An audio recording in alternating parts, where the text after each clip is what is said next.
Video call কেটে দেন।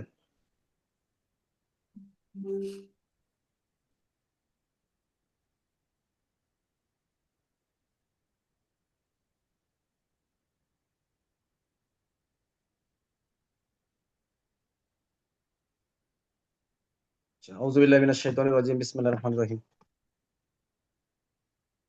আল্লাহুম্মা সাল্লি আলা মুহাম্মাদি ওয়া আলা আলি মুহাম্মাদ কামা সাল্লাইতা আলা ইব্রাহিম ওয়া আলা আলি ইব্রাহিম ইন্নাকা হামিদুম মাজিদ। আল্লাহুম্মা বারিক আলা মুহাম্মাদি ওয়া আলা আলি মুহাম্মাদ কামা বারাকতা আলা ইব্রাহিম ওয়া আলা আলি ইব্রাহিম ইন্নাকা হামিদুম মাজিদ।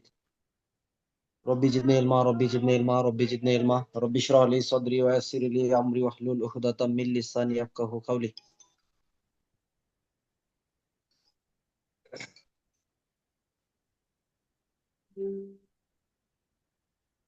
আমাদের হচ্ছে কি, আমাদের তো জানেন বিষয়টা, দাদাকে এডমিন দেওয়া আছে। কালকে ক্লাস রেকর্ডটা কিন্তু আমরা আগের ক্লাসে দিতে হয়েছে। রেকর্ডটা কিন্তু দিতে পারি না, দেখছেন না গতকালকে। মানে গতকালকে যে রেকর্ডটা হয়েছে এটা দিতে পারি না, আগের ক্লাসের রেকর্ড দিতে হয়েছে একটা গত বছরের। মানে ক্লাস শেষে দেখা যাচ্ছে যে হোস্ট হয়ে গেছে আমি, উনি, আর রেকর্ডটা ওইখানে হয়নি। আজকে ঠিক হয়ে যাবে ইনশাল্লাহ। সাক্ষ্য আইন 1872 সালের কত নম্বর আইন? কত নম্বর আইন মনে আছে? শোনা যাচ্ছে আজিজ ভাই? শোনা যাচ্ছে? ওকে, হ্যাঁ। আচ্ছা, তাহলে সাক্ষ্য আইন 1872 সালের 1 নম্বর আইন হিসেবে অভিহিত হবে।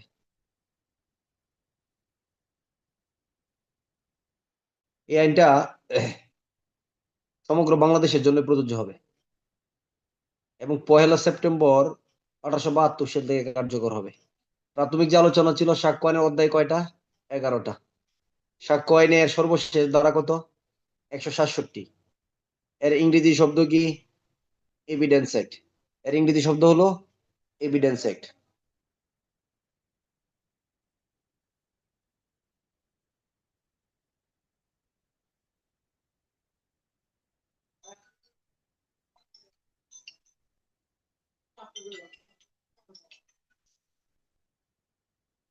এর ইংরেজি শব্দ হলো এভিডেন্স অ্যাক্ট। তারপর হলো সাক্ষ্য আইনের উৎস হলো কি? ব্রিটিশ সাক্ষ্য আইন। ব্রিটিশ সাক্ষ্য আইন। সাক্ষ্য আইনের প্রবর্তক হলো sir Jeff Steven. Sir Jeff কি? স্টিভেন এই আইনের প্রবর্তক।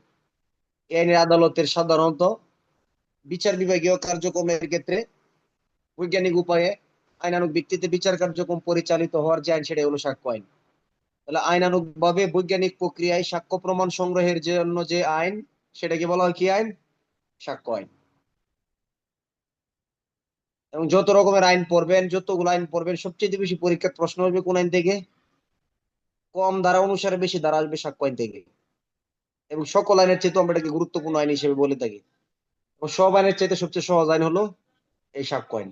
তবে একটু আপনার 23 ধারা পর্যন্ত একটু কঠিন মনে হবে প্রথম 2-3টা ক্লাস। 24 ধারা পর্যন্ত যাওয়ার পর থেকে আপনি এটার সিস্টেমটা খুব সহজে বুঝে পাবেন ইনশাল্লাহ। আচ্ছা, সাক্ষ্য আইনের 1 ধারা, এই আইন সাক্ষ্য আইন 1872 হিসেবে অভিহিত হবে। সমগ্র বাংলাদেশের জন্য প্রযোজ্য হবে। 1 সেপ্টেম্বর 1872 সাল থেকে এই আইনটা প্রযোজ্য হবে, কার্যকর হবে। 3 ধারার সংজ্ঞা সমূহ। সর্বপ্রথম সংজ্ঞা ছিল কি? আদালত। সাক্ষ্য গ্রহণের ক্ষমতাপ্রাপ্ত জজ, ম্যাজিস্ট্রেট, সকল জজ, ম্যাজিস্ট্রেট বা সাক্ষ্য গ্রহণের ক্ষমতাপ্রাপ্ত ব্যক্তি যারা, বা তাদের যে কার্যক্রম গুলা, সেইগুলাই হবে আদালত। দণ্ডবিধি আইনের 20 ধারা। বিষয় বলতে কোনো কিছুর অবস্থা, কোনো কিছুর সম্পর্ক, কোনো মানসিক অবস্থা যা সম্পর্কে কোনো ব্যক্তি সচেতন, সেগুলোকে কি বলা হবে? বিষয়। সেগুলো কি হবে? বিষয়। অর্থাৎ পৃথিবীর সবকিছু এক একটা আলাদা আলাদা কি হিসেবে গণ্য হবে? বিষয় হিসেবে গণ্য হবে। কয়টা বিষয়? টোটাল সাক্ষ্য আইনে 2টা বিষয়। একটা হলো বিচার্য বিষয়, আর একটা হলো প্রাসঙ্গিক বিষয়। 2টা ঘটনা, বিচার্য ঘটনা আর প্রাসঙ্গিক ঘটনা, এগুলোর উপর ভিত্তি করেই পুরো সাক্ষ্য আইন আমরা ইনশাল্লাহ শেষ করব। তাহলে বিচার্য বিষয় কোনটা? যে বিষয়গুলোর উপর ভিত্তি করে কি হয়? বিচার কার্যক্রম পরিচালিত হয়, তাই না? যে বিষয়গুলোর উপর ভিত্তি করে বিচার কার্যক্রম পরিচালিত হয়, সেই বিষয়গুলোকে বলা হয় বিচার্য বিষয় বা জুডিকেবল ইস্যু। প্রাসঙ্গিক বিষয়গুলো কি সরাসরি বিচার্য? যে বিষয়গুলো সরাসরি বিচার্য নয়, কিন্তু একটা বিচার্য বিষয় সম্পর্কে সঠিক সিদ্ধান্তে উপনীত হওয়া যায়, এই সকল বিষয়গুলোকে বলা হয়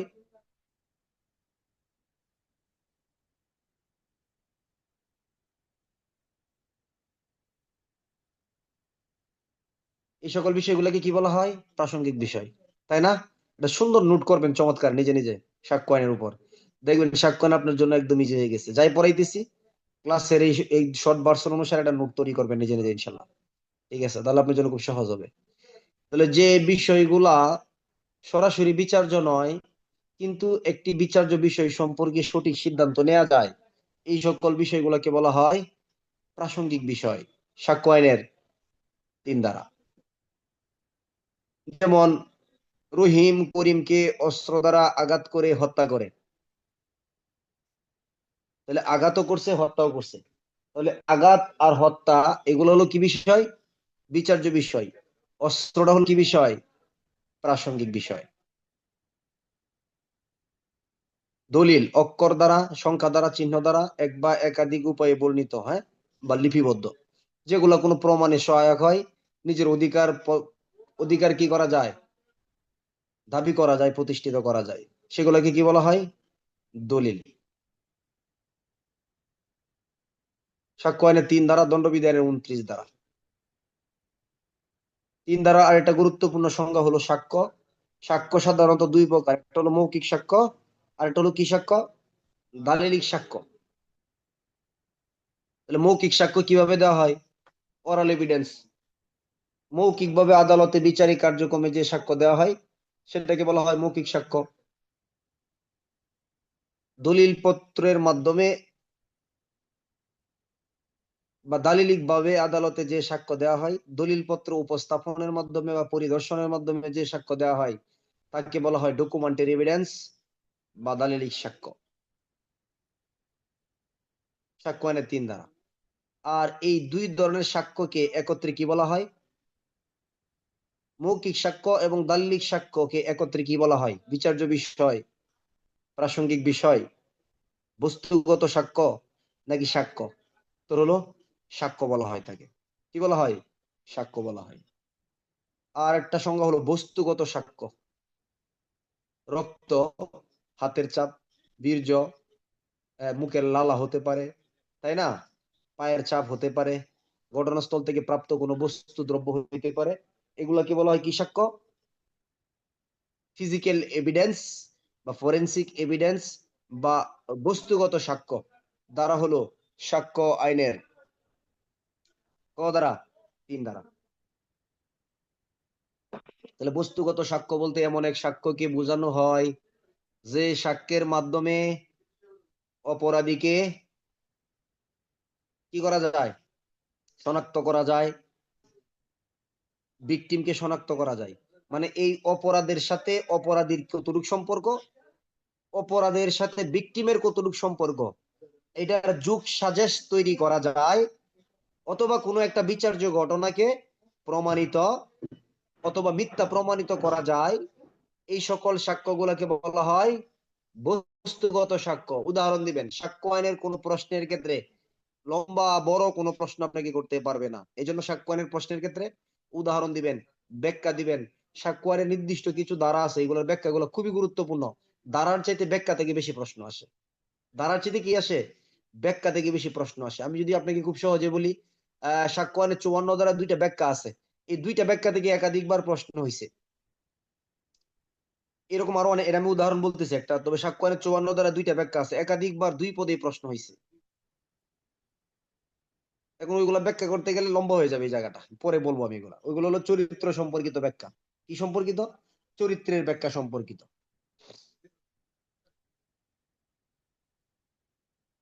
সাক্ষ্য আইনের পরবর্তী সংজ্ঞা হলো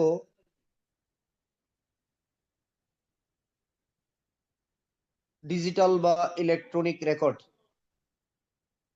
যে সমস্ত রেকর্ড ডিজিটাল অথবা ইলেকট্রনিক উপায়ে প্রস্তুত এবং ডিজিটাল অথবা ইলেকট্রনিক উপায়ে সংরক্ষিত হয়, সেই সকল রেকর্ডকে বলা হয় ডিজিটাল রেকর্ড। যেমন আমরা রাত্রিবেলা যে ল ক্লাস করি, এই ক্লাসের রেকর্ড অনলাইনে, তাই না? কোনো অডিও রেকর্ড, কোনো ভিডিও রেকর্ড, কোন সিসিটিভির ফুটেজ, ড্রোন ডাটা, তাই না? এরকম আরো অনেক শব্দ, এতগুলো লেখার দরকার নেই, সহজভাবে নেবেন। এটাকে কি বলা হয়? ডিজিটাল বা ইলেকট্রনিক রেকর্ড। এখানে আরো দুইটা সংজ্ঞা আছে, এগুলো তথ্য ও যোগাযোগ প্রযুক্তি আইনের 2006 সালের 39 নম্বর আইনের 2 ধারায় বলা আছে। ডিজিটাল বা ইলেকট্রনিক স্বাক্ষর, ডিজিটাল বা ইলেকট্রনিক স্বাক্ষর সার্টিফিকেট। এই সংজ্ঞাগুলো আপনার এখন নেওয়ার কোনো প্রয়োজন নাই, এই সংজ্ঞাগুলো আপনার এখন কোনো কাজে লাগবে না। ডিজিটাল বা ইলেকট্রনিক স্বাক্ষর মানে যেগুলো ডিজিটাল বা ইলেকট্রনিক উপায়ে স্বাক্ষর, এভাবেই বলবেন। ডিজিটাল বা ইলেকট্রনিক স্বাক্ষর সার্টিফিকেট এইভাবে লিখলে হবে। ডিজিটাল বা ইলেকট্রনিক স্বাক্ষর বলতে বোঝায় তথ্য ও যোগাযোগ প্রযুক্তি আইনে যে ডিজিটাল ও ইলেকট্রনিক স্বাক্ষর, তাকেই বোঝানো হয়। কত দিবেন? তথ্য ও যোগাযোগ প্রযুক্তি আইনের 2 ধারা, সাক্ষ্য আইনের 3 ধারা, হয়ে যাবে এটা। এটা আমি দিচ্ছি না আপনাকে এখন। ডিজিটাল বা ইলেকট্রনিক স্বাক্ষর সার্টিফিকেট, এটা কি? তথ্য ও যোগাযোগ প্রযুক্তি আইনের যে স্বাক্ষর সার্টিফিকেট, সেটাকেই বোঝানো হয়। এগুলো লম্বা আলোচনা, সাক্ষ্য আইনের জটিলতা সৃষ্টি হবে আপনার এগুলো বলতে গেলে এখন। এরপরে সাক্ষ্য আইনের গুরুত্ব, এই পর্যন্ত আমাদের গতকালকে ছিল আলোচনা, তাই কি না? এতটুকু আলোচনা ছিল। সাক্ষ্য আইনের পরবর্তী 3 ধারার সংজ্ঞা হলো প্রমাণিত। কি সংজ্ঞা? প্রমাণিত। প্রমাণিত কাকে বলে? সাক্ষ্য আইনে প্রাসঙ্গিকতা, অপ্রাসঙ্গিকতা, এই জায়গাগুলোর সাথে প্রমাণিত মিথ্যা প্রমাণিত জায়গাগুলো রিলেটেড। যেমন ধরেন, আমি বলছি আমার দাদার মৃত্যুর জন্য ফরিদ নামক ব্যক্তি দায়ী। বোঝার চেষ্টা করেন, কে দায়ী? ফরিদ নামক ব্যক্তি দায়ী। তো আমার দাদা যে মারা গেছে, আদালতে এটা আমি বললাম যে কে দায়ী? ফরিদ নামক দায়ী। তাহলে এই কথাটার আদালতে একটা কি আছে? অস্তিত্ব আছে, যে শরীফুলের দাদা আসলে কি গেছে? মারা গেছে। তাহলে এটা কিভাবে প্রাসঙ্গিক হবে? কথাটা প্রমাণিত, মানে এটার অস্তিত্ব আছে, এটা হলো প্রমাণিত। তাহলে কোন বিষয় কি আগে প্রাসঙ্গিক হয় না প্রমাণিত হয়? সাক্ষ্য আইনের ভাষা অনুসারে আগে এটা অস্তিত্ব আছে, মানে এটাকে কি হয়? প্রমাণিত হয়। এরপরে বলবে আপনার দাদা মারা গেছে, আপনার কাছে ডেথ সার্টিফিকেট আছে? আমি বলবো এই যে আমার দাদার মৃত্যুকালীন জবানবন্দি। তাহলে এই মৃত্যুকালীন জবানবন্দিটা কি হবে আদালতে? তখন গিয়ে প্রাসঙ্গিক হবে। তখন গিয়ে কি হবে? প্রাসঙ্গিক হবে। আচ্ছা যাই হোক, ওইটা বললে এখনো বুঝবেন না, আরো সহজে বলি। আদালতে আনিত বিষয়, আদালতে উপস্থিত করা হয়েছে একটা বিষয়, আদালত বিবেচনা করে দিয়েছে এই বিষয়টার কি আছে? গুরুত্ব আছে, এটার আদালতে কি আছে? অস্তিত্ব আছে। এটাই হলো কি? প্রমাণিত। মানে এটা প্রমাণিত বলতে এমন কোনো কিছু না যে এটা একদম চূড়ান্ত প্রমাণ হয়ে গেছে। আদালতে প্রমাণিত এক জিনিস, আর চূড়ান্ত প্রমাণ এক জিনিস। তাহলে কোনটা বেশি গুরুত্বপূর্ণ? চূড়ান্ত প্রমাণটা বেশি গুরুত্ব। ঠিক আছে? তাহলে সাক্ষ্য আইনের 3 ধারার একটা গুরুত্বপূর্ণ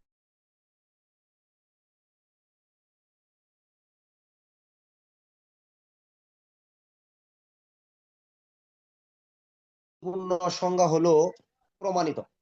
আদালতে আদালতে কোনো বিষয় কি করা হলো? শুনতে পান না ফরিদউদ্দিন ভাই, মৌলভীবাজার, শোনা যাচ্ছে? আচ্ছা,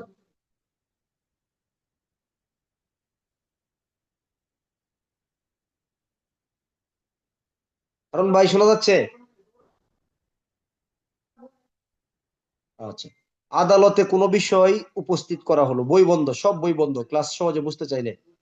আদালতে কোনো বিষয় উপস্থিত করা হলে আদালতের আনিত বিবেচনায় যদি এই বিষয়ের কি থাকে? অস্তিত্ব থাকে, তবে সেটাকে কি বলা হয়? কি বলা হয়? প্রমাণিত। বাস, শুধু কথাগুলা এই মর্মে নেন। আদালতের কোনো বিষয় উপস্থিত করা হলে আদালতের আনিত বিবেচনায় এই বিষয়ের কি আছে? অস্তিত্ব আছে, তবে সেটাকে বলা হয় প্রমাণিত। কি বলা হয়? প্রমাণিত বলা হয়। তাহলে আপনাদের জন্য এমসিকিউ প্রশ্ন, সাক্ষ্য আইন অনুসারে প্রমাণিতর বিপরীত শব্দ কি? মিথ্যা প্রমাণিত নাকি অপ্রমাণিত? প্রমাণিতর বিপরীত শব্দ কি? মিথ্যা প্রমাণিত নাকি প্রমাণিত? বাইজিৎ ভাই কোনটা বলেন তো? প্রমাণিত এর বিপরীত শব্দ কি? মিথ্যা প্রমাণিত নাকি অপ্রমাণিত? কোনটা মনে হয়? অপ্রমাণিত। অপ্রমাণিত। আচ্ছা,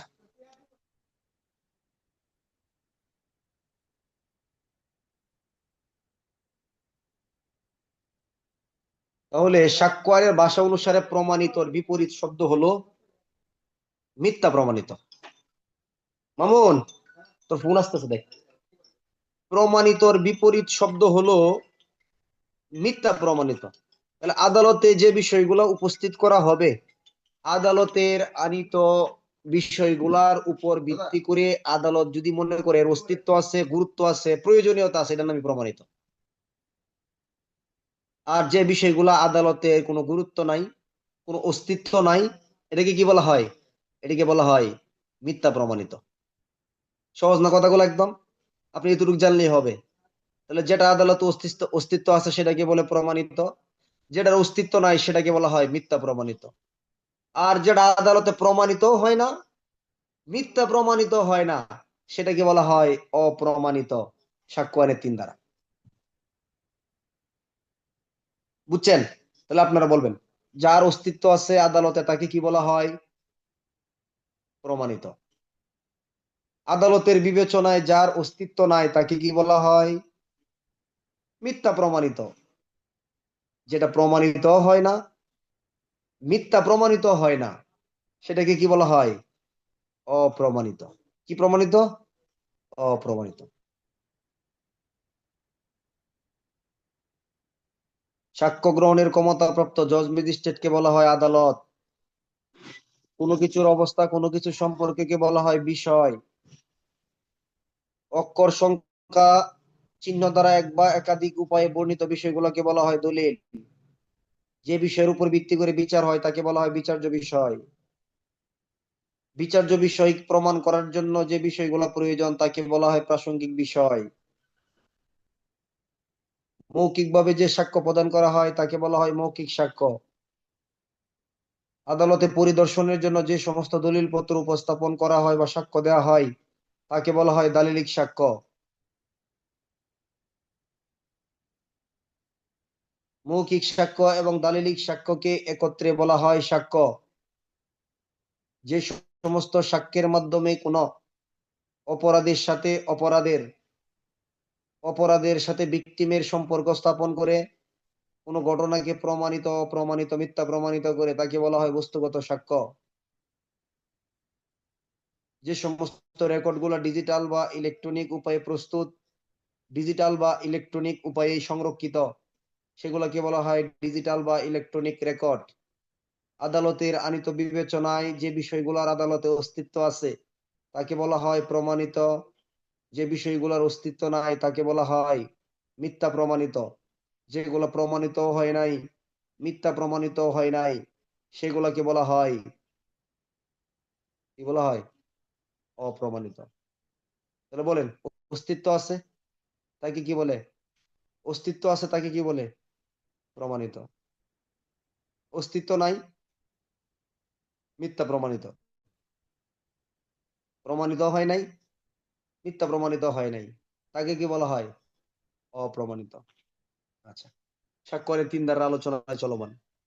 এখন আমরা যে জায়গাটা চলে যাব, একটু অনেকের গ্যাপ থাকে এই জায়গাটার ক্ষেত্রে। স্বাক্ষরের 3 ধারায় আমরা যে 2টা প্রধান সংজ্ঞা পড়লাম, একটা হলো মৌখিক সাক্ষ্য, একটা হলো কি সাক্ষ্য? দালিলিক সাক্ষ্য। যারা পুরাতন আছেন তারা অনেকেই বলবেন যে 3 ধারায় আবার মৌখিক সাক্ষ্য দালিলিক সাক্ষ্যের সংজ্ঞা কিভাবে হয়? আমরা তো মৌখিক সাক্ষ্য দালিলিক সাক্ষ্যের সংজ্ঞা সাক্ষ্য আইনের 59, 60, 61 ধারাতে পড়ছি। এমন না বিষয়টা? অনেকে এটা বলবে যে মৌখিক সাক্ষ্যের সংজ্ঞা সাক্ষ্য আইনের কত ধারা? 59, 60। দালিলিক সাক্ষ্যের সংজ্ঞা সাক্ষ্য আইনের 61 ধারা। এটা অনেকের একটা ধারণা। এটা আমাদের পুলিশের ক্ষেত্রে আপনি বলতে পারেন এটা আমি আবিষ্কার করছি সত্যিকার অর্থে। রাজারবাগ গ্যালারিতে যখন আমি 18 সাল 19 সালে পড়াই, তখন কিন্তু পুরা দমে সব জায়গাতেই মৌখিক সাক্ষ্যের সংজ্ঞা 59, 60, দালিলিক সাক্ষ্যের সংজ্ঞা 61 ধারা। কিন্তু পরবর্তী 3 ধারার এই জায়গাগুলো আমি প্রথম খুঁজে বের করছি। এটা অনেকেই স্বীকার করবে পুরাতন যারা আছে। কেমন, কিভাবে? যে সাক্ষ্য আইনে মৌখিক সাক্ষ্য এবং দালিলিক সাক্ষ্যের সংজ্ঞা কিন্তু সাক্ষ্য আইনের কত ধারা? 3 ধারা। তাহলে 59, 60-এ কেন বলা হইতো? 61-তে কেন বলা হতো? তাই না? সাক্ষ্য আইনের 4র্থ অধ্যায় ধারা হলো 2টা। একটু ভালো করে লক্ষ্য করেন, পরে গিয়ে আপনার জন্য সহজ হবে এই কথাগুলো।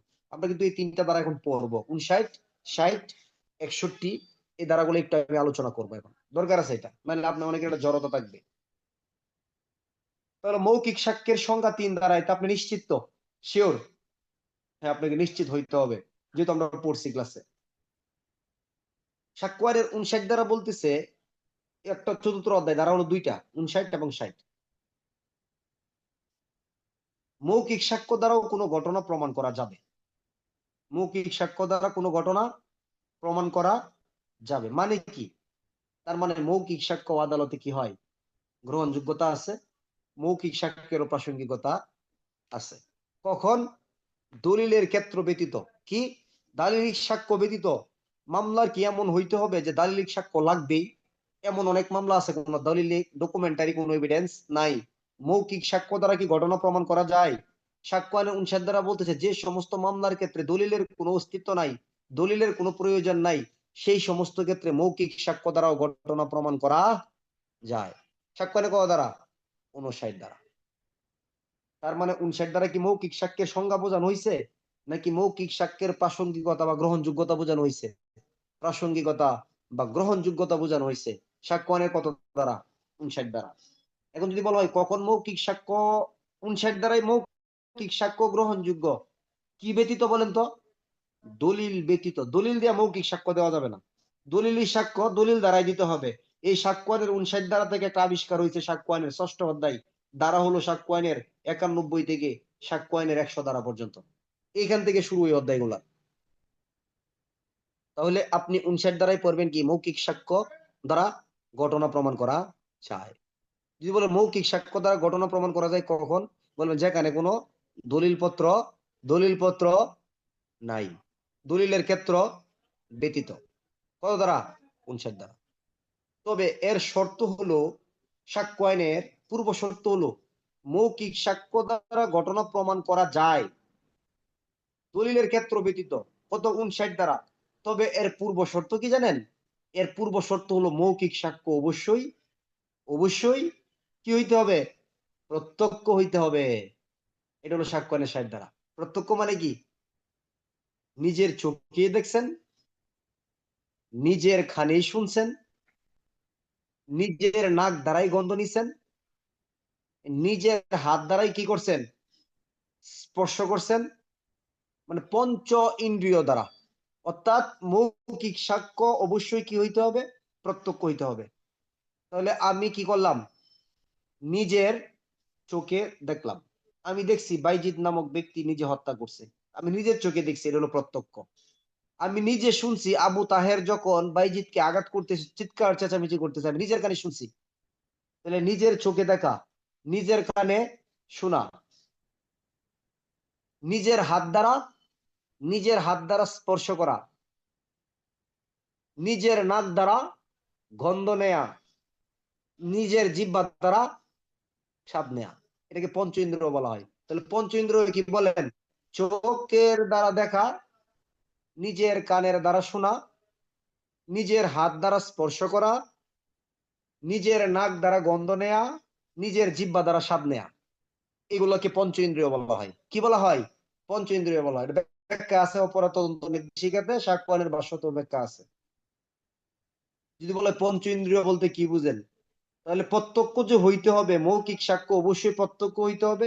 কোন ব্যক্তি যদি নিজের চোখকে দেখে, এই সাক্ষ্যই দিতে হবে আমি নিজে দেখছি। নিজের কানে শুনছে, এই সাক্ষ্যই দিতে হবে আমি নিজের কানে শুনছি। নিজে হাত দিয়া স্পর্শ করে দেখছে, এই সাক্ষ্যই দিতে হবে। নিজে নাক দিয়া গন্ধ নিছে, যে পুরা পুরা গন্ধ বের হয়েছিল, এটাই বলতে হবে। নিজে জিহ্বা দিয়া দেখছে এটা তিতা না মিঠা, কথা বুঝাইতে পারছেন? আমি শুনছি যে এটা খুব মিঠা, এটা এটা খুব জাল, এটা খুব তেতা, বলবে আপনি কি নিজের জিহ্বায় লাগাই দেখছিলেন? হ্যাঁ হ্যাঁ দেখছি। তখন সাক্ষ্য আইনের 59 দ্বারাই গিয়া মৌখিক সাক্ষ্য কি হবে? প্রাসঙ্গিক হবে। তাহলে 3টা কথা বলবো আমি, চমৎকার 3টা কথা। মৌখিক সাক্ষ্যের সংজ্ঞা কত দ্বারা? বলেন সাক্ষ্য আইনের 3 দ্বারা। মৌখিক সাক্ষ্য প্রাসঙ্গিক কত দ্বারা? বলেন 59 দ্বারা। মৌখিক সাক্ষ্য প্রাসঙ্গিক হওয়ার পূর্ব শর্ত কি? বলেন সাক্ষ্য আইনের 60 দ্বারা। কি হইতে হবে? সরাসরি হইতে হবে। আমি শুনছি বিজয় দাস আবু তাহেরকে হত্যা করছে, আমি শুনছি, কার কাছে শুনছেন? আরেকজনের কাছে। সাক্ষ্য আইন 59 দ্বারা এই মৌখিক সাক্ষ্যের কোনো ভ্যালু আছে? ভ্যালু নাই। আমি নিজের চোখের সামনে দেখছি বিজয় আবু তাহেরকে হত্যা করছে, তখন সাক্ষ্য আইনের 59 দ্বারাই গেলে কি হবে? প্রাসঙ্গিক। তাহলে সাক্ষ্য আইনের 59 দ্বারাই মৌখিক সাক্ষ্য প্রাসঙ্গিক হওয়ার পূর্ব শর্ত কি? ক, মৌখিক সাক্ষ্যটা কোনো সরকারি কর্মচারী কর্তৃক প্রদত্ত হইতে হবে। মৌখিক সাক্ষ্যটা কোনো, বোঝার চেষ্টা করেন, মৌখিক সাক্ষ্য সরকারি কর্মচারী কর্তৃক প্রদত্ত হইতে হবে। খ, মৌখিক সাক্ষ্য দলিলের বিষয় সম্পর্কে হইতে হবে। গ, মৌখিক সাক্ষ্য প্রত্যক্ষ হইতে হবে। ঘ, মৌখিক সাক্ষ্য অবশ্যই প্রত্যক্ষ হইতে হবে। তাহলে অনেকে যারা 3 আঙ্গুল বা গ বলতেছিলেন তাদের উত্তরও কিন্তু ভুল। সঠিক উত্তর কি? মৌখিক সাক্ষ্য অবশ্যই প্রত্যক্ষ হইতে হবে। তাহলে প্রত্যক্ষ বললেই হবে না, কি অবভিয়াসলি এটা অবশ্যই কি হইতে হবে? প্রত্যক্ষ হইতে হবে। বুঝছেন? এমসিকিউ প্রশ্ন দিয়ে দিবে যে মৌখিক সাক্ষ্য সম্পর্কে কোনটা সঠিক। মৌখিক সাক্ষ্য গ্রহণযোগ্য। ক, মৌখিক সাক্ষ্য প্রত্যক্ষ হইতে হবে। গ, মৌখিক সাক্ষ্য অবশ্যই প্রত্যক্ষ হইতে হবে। উত্তর হলো অবশ্যই প্রত্যক্ষ হইতে হবে। যদি হলো অবশ্যই প্রত্যক্ষ বলতে আপনি কি বুঝেন? বলবেন নিজের চোখে দেখা, নিজের কানে শোনা, নিজের নাক দ্বারা গন্ধ নেয়া, নিজের হাত দ্বারা স্পর্শ করা, নিজের জিহ্বা দ্বারা স্বাদ নেয়া। পারবেন না ইনশাল্লাহ? পারবেন তো? তাহলে আমি 3টা প্রশ্ন করবো, আপনি উত্তর দেন। মৌখিক সাক্ষ্যের সংজ্ঞা সাক্ষ্য আইনের কত দ্বারা? একটু বললেন, জিহ্বাটা একটু চালায়েন প্লিজ, লাভ হবে। মৌখিক সাক্ষ্যের সংজ্ঞা কত দ্বারা? বলেন 3 দ্বারা। মৌখিক সাক্ষ্য প্রাসঙ্গিক হওয়ার পূর্ব শর্ত কত দ্বারা? কত দ্বারা? 60 দ্বারা। কি পূর্ব শর্ত? অবশ্যই প্রত্যক্ষ হইতে হবে। প্রাসঙ্গিক হবে কত দ্বারায়? উত্তর হলো সাক্ষ্য আইনের 59 দ্বারায়। সাক্ষ্য আইনের 59 দ্বারায়। তাহলে ওরাল এভিডেন্স বা মৌখিক সাক্ষ্যের সংজ্ঞা হলো 3। এটার গ্রহণযোগ্যতা আদালতে আছে যদি দলিল ছাড়া অন্য কোনো ক্ষেত্র হয়ে থাকে। এটার দ্বারা হলো কত? 59। আর এটা প্রাসঙ্গিক হওয়ার পূর্ব শর্ত হলো সাক্ষ্য আইনের কত দ্বারা? 60। 60 অনেক বড় আলোচনা, অনেক বড় দ্বারা। আমরা এতটা আলোচনা করলে এখন প্রাথমিক জায়গাগুলো আমরা আগাইতে পারবো না। তাহলে এই 3টা প্রশ্ন তো পারবেন।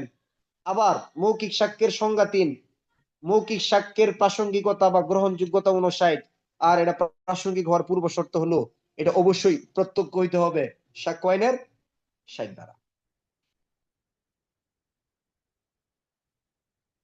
তাহলে মৌখিক সাক্ষ্যের আলোচনা হলো মোটামুটি ভাবে, বুঝবেন তো এখন? তাহলে মৌখিক সাক্ষ্যের কোন সংজ্ঞা আসলো আপনি কি লিখবেন? লিখবেন সাক্ষ্য আইনের 3 ধারায় আদালতে যে বিষয়ে অনুসন্ধান বিচার চলমান সেই বিষয় সম্পর্কে আদালতের অনুমতি নিয়ে মৌখিকভাবে কোনো ব্যক্তি সাক্ষ্য দেয় এবং আদালত যদি তা গ্রহণ করে তাকে বলা হয় মৌখিক সাক্ষ্য। ব্যাস, এটা লিখলেন। এরপরে লিখলেন সাক্ষ্য আইনের 59 দ্বারা মৌখিক সাক্ষ্য দলিল ব্যতীত অন্য অন্য ক্ষেত্রে গ্রহণযোগ্য। নিচে লিখবেন 60 দ্বারা এই মৌখিক সাক্ষ্য অবশ্যই কি হতে হবে? প্রত্যক্ষ হইতে হবে। এখানে আপনাকে কি করবে বলবেন? অন্য খাতাগুলোর চেয়ে আপনার ডিফারেন্ট হয়ে যাবে না? অবশ্যই আপনার এখানে কিছু বিশেষত্ব, কিছু ব্যতিক্রম আপনার খাতার ভিতরে অবশ্যই আনতে হবে। হাজার হাজার লোক পরীক্ষা দিবে, অবশ্যই আপনার খাতাটাকে শুরু থেকে কি করতে হবে? চেষ্টা করতে হবে আমি ডিফারেন্ট কিছু করব। তা না হলে আপনি মানে যেটা আশা করবেন এটা কিন্তু পাবেন না। এখন আপনি ধারা কিন্তু সবাই দিবে, খাতার ভিতরে উদাহরণ, উদাহরণ দরজার একটু হালকা টেনে দিও। তাহলে 59 এবং এটা ভাইয়া 59 এবং কত দ্বারা সাক্ষ্য, এটা ক্লোজ করে দিচ্ছি, মনে করছি এটা ওইটা বন্ধ করে দিচ্ছি। সমস্যা নাই, বাজাক মামুন, ওটা বাজাক, সমস্যা নাই, এটা একটু ক্লোজ করে দিল ভালো। সাক্ষ্য আইনের কত দ্বারাই ছিলাম? মৌখিক সাক্ষ্যের জায়গায় ছিলাম। তাহলে 59 60 বুঝছেন কি পড়ছি আমরা? সাক্ষ্য আইনের একটা অধ্যায় পড়ে ফেলছি। কত নম্বর অধ্যায়? সাক্ষ্য আইনের 4র্থ অধ্যায়। এটা অধ্যায় কিন্তু আমাদের পড়া হয়ে গেছে। এরপর হলো সাক্ষ্য আইনের, আবার চলে যাবো আমরা 3 ধারায়। কি সাক্ষ্য? দালিলিক সাক্ষ্য, ডকুমেন্টারি এভিডেন্স। তাহলে দালিলিক সাক্ষ্যের সংজ্ঞা হলো সাক্ষ্য আইনের কত দ্বারা? 3 দ্বারা। দলিল পত্রের মাধ্যমে বা আদালতে পরিদর্শনের জন্য যে সমস্ত দলিল উপস্থাপন করা হয় সেগুলাকে বলা হয় ডকুমেন্টারি এভিডেন্স বা দালিলিক সাক্ষ্য। তাহলে দালিলিক সাক্ষ্যের সংজ্ঞা যদি 3 দ্বারা হয়, দালিলিক সাক্ষ্য গ্রহণযোগ্য বা প্রাসঙ্গিক হয় কত দ্বারায়? দেলোয়ার হোসেন ভাই, দালিলিক সাক্ষ্য আদালতে প্রাসঙ্গিক বা গ্রহণযোগ্য হবে সাক্ষ্য আইনের 61 দ্বারায়। কত দ্বারায়? 61 দ্বারায়। দালিলিক সাক্ষ্যের সংজ্ঞা হলো 3। দালিলিক সাক্ষ্য আদালতে প্রাসঙ্গিক বা গ্রহণযোগ্য সাক্ষ্য আইনের 61 ধারা। এখন প্রশ্ন হলো এমসিকিউ, সাক্ষ্য আইন অনুসারে দালিলিক সাক্ষ্য আদালতে কোন ভাবে গ্রহণযোগ্য? প্রাথমিক সাক্ষ্যের মাধ্যমে নাকি মাধ্যমিক সাক্ষ্যের মাধ্যমে? মানে দালিলিক সাক্ষ্যটাকে দুইটা ভাগে ভাগ করা হয়, একটা হলো প্রাথমিক সাক্ষ্য, আর একটা হলো কি মাধ্যমিক সাক্ষ্য। প্রাথমিক সাক্ষ্য মানে প্রাইমারি এভিডেন্স, মাধ্যমিক সাক্ষ্য মানে সেকেন্ডারি এভিডেন্স। ঠিক আছে, তাহলে সাক্ষ্য আইনের 61 ধারায় বলতেছে দলিলের বিষয়বস্তু প্রাথমিক সাক্ষ্য এবং মাধ্যমিক সাক্ষ্যের মাধ্যমেও বা দালিলিক সাক্ষ্য প্রাথমিক সাক্ষ্য এবং মাধ্যমিক সাক্ষ্য উভয় সাক্ষ্যের মাধ্যমে আদালতে কি হয়? গ্রহণযোগ্য হয়। ধারা কত? সাক্ষ্য আইনের 61 ধারা। তাহলে শুধু দুইটা বিষয় বোঝার চেষ্টা করেন। দালিলিক সাক্ষ্যের সংজ্ঞা হলো কত ধারা? 3 ধারা। আর দালিলিক সাক্ষ্য আদালতে প্রাসঙ্গিক সাক্ষ্য আইনের কত ধারা? 61 ধারা। তাহলে ইতিপূর্বে পূর্বের সময়গুলাতে আমরা এগুলা বের করার আগে সবাই কি পড়তো? মৌখিক সাক্ষ্যের সংজ্ঞা সাক্ষ্য আইনের 59-60, দালিলিক সাক্ষ্যের সংজ্ঞা সাক্ষ্য আইনের 61 ধারা। এইগুলা লিখে কি পদোন্নতি হয় নাই আমাদের? হয়েছে না অনেক সদস্যদের? হয়েছে। কিন্তু এখন কি আর সুযোগ আছে এগুলা? এখন আর এগুলা সুযোগ নাই। আমরাও যেমন গভীরে চলে গেছি, পুলিশ হেডকোয়ার্টার তার চেয়ে আরো অনেক গভীরে চলে গেছে। এমসিকিউ প্রশ্ন দেখলেই বোঝা যায়, লিখিত পরীক্ষার প্রশ্ন দেখলেই বোঝা যায় যে তারা প্রশ্নটা কত গভীর থেকে করে, তাই না? অতএব তারা ওইগুলো আমাদের চেয়ে আরো বেশি এই সম্পর্কে এই বিষয়গুলোকে গবেষণা করে তারা। এখন 61 ধারায় গিয়ে আমরা কি সাক্ষ্যের গ্রহণযোগ্যতা পাইলাম বলেন তো? মৌখিক সাক্ষ্যের গ্রহণযোগ্যতা পাইলাম, বস্তুগত সাক্ষ্যের গ্রহণযোগ্যতা, নাকি দালিলিক? উত্তর হলো দালিলিক। এখন এমসিকিউ প্রশ্ন,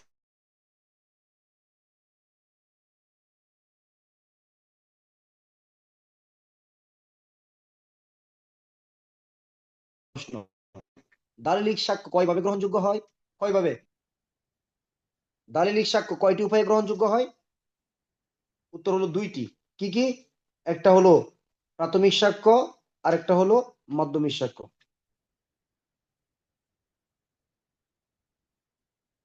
দালিলিক সাক্ষ্য কয়টি উপায়ে গ্রহণযোগ্য হয়? দুইটি, প্রাথমিক সাক্ষ্য, মাধ্যমিক সাক্ষ্য। এখন 61 ধারায় গিয়ে যদি আমরা দুইটা ধারা পাই, দুইটা শব্দ পাই, একটা হলো প্রাথমিক সাক্ষ্য, একটা হলো মাধ্যমিক সাক্ষ্য। আমি এইদিকে আপনাদেরকে আর বেশি লম্বা করবো না, আমি চলে যাব আমার মূল জায়গাতে। তাহলে এখন যদি বলেন প্রাথমিক সাক্ষ্য কাকে বলে? আদালতে যে, আসসালামু আলাইকুম। হ্যাঁ ক্লাস করাচ্ছি, এই আমি মামুনের স্কুলে। হ্যাঁ হ্যাঁ হ্যাঁ। আচ্ছা, ঠিক আছে, আমি ক্লাস শেষে তোমাকে ফোন দিচ্ছি, হ্যাঁ। আচ্ছা। তাহলে প্রাথমিক সাক্ষ্য কাকে বলে বলেন? প্রাথমিক সাক্ষ্যের উৎপত্তি কোথায় থেকে? মৌখিক সাক্ষ্য থেকে, বস্তুগত সাক্ষ্য থেকে, নাকি দালিলিক সাক্ষ্য থেকে? ইলিয়াস ভাই, কোন জায়গা থেকে উৎপত্তি? উত্তর হলো দালিলিক সাক্ষ্য থেকে। মাধ্যমিক সাক্ষ্যের উৎপত্তি কোন জায়গা থেকে? উত্তর হলো মাধ্যমিক সাক্ষ্যের উৎপত্তিও দালিলিক সাক্ষ্য থেকেই। তাহলে প্রাথমিক সাক্ষ্য কাকে বলা হবে? আদালতে সংশ্লিষ্ট যে মূল দলিলটা আদালতে দাখিল করা হবে, এটাকে বলা হবে কি সাক্ষ্য? মূল দালিলিক সাক্ষ্য বা প্রাথমিক সাক্ষ্য। আর মাধ্যমিক সাক্ষ্য কোনটা? মাধ্যমিক সাক্ষ্য 5টা উপায় হইতে পারে। সাক্ষ্যের 63 ধারা, এগুলো যদি আজকে বলি তাহলে আপনাদের হয়তো কষ্ট হইতে পারে। অতঃপর বর্ণিত সাক্ষ্যের 63 ধারা 5টা অংশ। অতঃপর বর্ণিত বিধান অনুসারে কোন দলিলের জাবেদা নকল। 2 নাম্বার, মূল দলিল থেকে প্রস্তুতকৃত, যান্ত্রিক উপায়ে প্রস্তুতকৃত, যেটা মূল দলিলের সাথে মিলায় নেওয়া যায় অথবা মূল দলিলের নির্ভুলতা সম্পর্কে নিশ্চিত হওয়া যায়। তৃতীয় অংশ, মূল দলিল থেকেই প্রস্তুত, যে ক্ষেত্রে মূল দলিলের সাথে মেলানো যায়। চতুর্থত, যে পক্ষ দলিল সম্পাদন করেন নাই এই দলিলের কোন প্রতিলিপি তার বিরুদ্ধে ব্যবহার করার জন্য। 5 নাম্বার, দলিল সম্পর্কে যে ব্যক্তি জানে সেই ব্যক্তির মৌলিক অথবা মৌখিক অথবা মুখস্থ কোনো বিবরণী। এই 5টা উপায়ে কি সাক্ষ্য হতে পারে? মাধ্যমিক সাক্ষ্য হতে পারে। আমি কিন্তু বলছি যে সাক্ষ্য আইনের 4টা অধ্যায় গুরুত্বপূর্ণ, কালকে প্রথম ক্লাসে আপনাদেরকে বলছি। একটা হলো দ্বিতীয় অধ্যায় বিষয়ের প্রাসঙ্গিকতা, আর একটা হলো ষষ্ঠ অধ্যায় এই যে সাক্ষ্য আইনের 61 থেকে 90 এর পুরাটা বলবো না, 74 পর্যন্ত এই অংশটা। কত নম্বর? পঞ্চম অধ্যায়। পঞ্চম অধ্যায় 61 থেকে কত? সাক্ষ্য আইনের আপনার 74 পর্যন্ত ইম্পর্টেন্ট, খুবই ইম্পর্টেন্ট, কিন্তু সবচেয়ে বেশি প্রশ্ন করে এই জায়গাটা থেকে। আর একটা অধ্যায় ছিল নবম অধ্যায়, সাক্ষ্য আইনের 118 থেকে 134। আর একটা হলো দশম অধ্যায়, সাক্ষ্য আইনের 135 থেকে সাক্ষ্য আইনের 165 বা 66 ধারা পর্যন্ত। বুঝাইতে পারছি? অতএব এই যে জায়গাগুলো আমরা পরে গিয়ে বিস্তারিত আলোচনা করব। এখন শুধু আপনি বলেন প্রাথমিক সাক্ষ্য কাকে বলে, অর্থাৎ সংশ্লিষ্ট যে মূল দলিলটা, ধরেন একটা দলিল নিয়ে আদালতে কথা হচ্ছে, তাহলে এই দলিলটা মূল দলিল, এইটাই প্রথম দলিল, তাহলে এটাকে কি বলা হবে? প্রাথমিক সাক্ষ্য। অর্থাৎ মূল কোন দলিলের মূল দলিলটাই হলো, আসল দলিলটাই হলো, পুরাতন মূল দলিলটাই হলো কি দলিল, এটাকে প্রাথমিক সাক্ষ্য বলা হয়। এখন এটা থেকে আপনি ফটোকপি করে 10,000 পিস তৈরি করলেন, এটা দেখে দেখে আর অনেকগুলো আপনি লিপিবদ্ধ করলেন, এটা দেখে দেখে আপনি আদালতে মুখস্থ ভাবে কথা বললেন। আপনি যে মৌখিক ভাবে কথা বললেন, এটা কিন্তু প্রশ্ন আসে, মৌখিক সাক্ষ্য কখন দালিলিক সাক্ষ্য হিসেবে গণ্য হয়? কোন দলিলে কোনো বিষয় লিপিবদ্ধ করা আছে, এই দলিলটা আদালতে নাই, হারায় গেছে, নষ্ট হয়ে গেছে, বিদেশে চলে গেছে, সরকারি দলিল, আদালতে হাজির করা যায় না, এই দলিল সম্পর্কে কোনো ব্যক্তি যদি মুখস্থ ভাবে বলে, মৌলিক বিবরণ দেয়, এটাও কি সাক্ষ্য হয়? এটাও মাধ্যমিক সাক্ষ্য হয়। সাক্ষ্য আইনের 63(5) ধারায় বলা আছে এটা। আমরা এতগুলো ব্যাখ্যা এখন দিচ্ছি না, শুধুমাত্র এতটুকু বলেন। আমি 5-7টা আপনাকে সংক্ষিপ্ত প্রশ্ন করব, এগুলোর উত্তর দেন। দেখেন এতটুকু নিতে পারছেন কিনা, তাহলে আপনার জন্য সহজ হবে ইনশাল্লাহ। তাহলে আপনি শুধু উত্তরগুলো দেন। আহ, মৌখিক সাক্ষ্যের সংজ্ঞা কত দ্বারা? সবাই বলার চেষ্টা করেন। বাসায় থাকেন, অফিসে থাকেন, ডিউটিতে থাকেন, চিল্লাচিল্লি করেন, কোনো অসুবিধা নেই। কে কি বলবে দেখার সময় আমাদের নাই। মৌখিক সাক্ষ্যের সংজ্ঞা 3 ধারা। মৌখিক সাক্ষ্য প্রাসঙ্গিক 59 ধারা।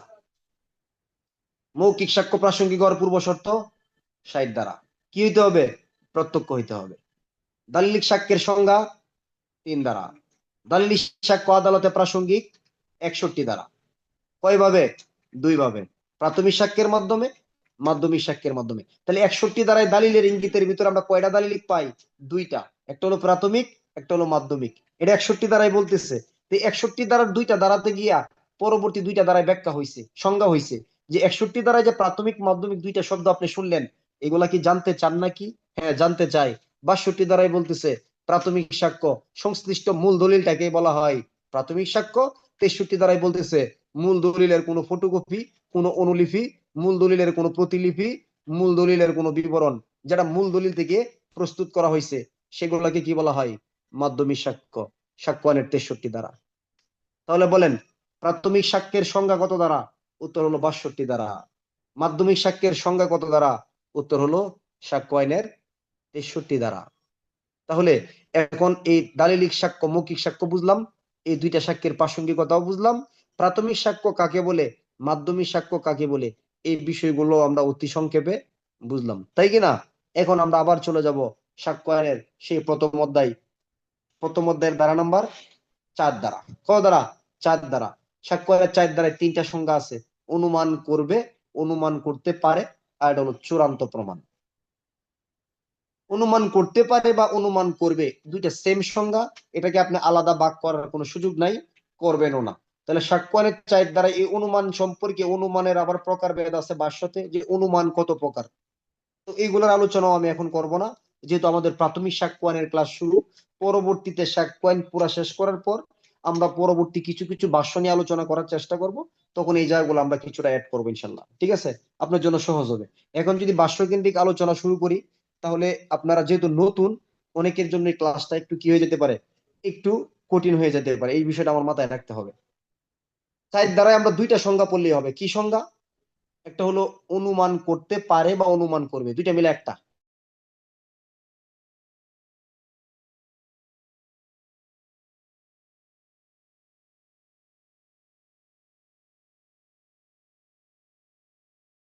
আর এটা হলো কি? চূড়ান্ত প্রমাণ। তাহলে অনুমান করবে কি? আমাকে একটু সুযোগ দেন, আমি ফোনের সেটিংটা, আমার এইটা সিমটা বন্ধ করলে করি নাই, ঠিক আছে? এটার জন্য ফোন আসতেছে, একটু একটু।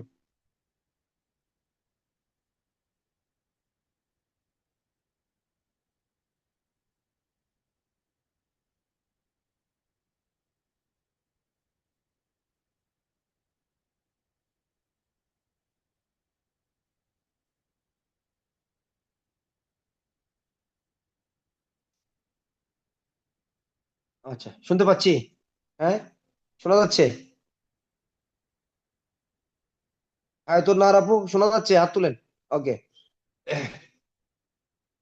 হ্যাঁ, তাহলে আমরা বলতেছিলাম সাক্ষ্য আইনের কত দ্বারা? 4 দ্বারা। অনুমান করবে বা অনুমান করতে পারে। কি অনুমান করবে?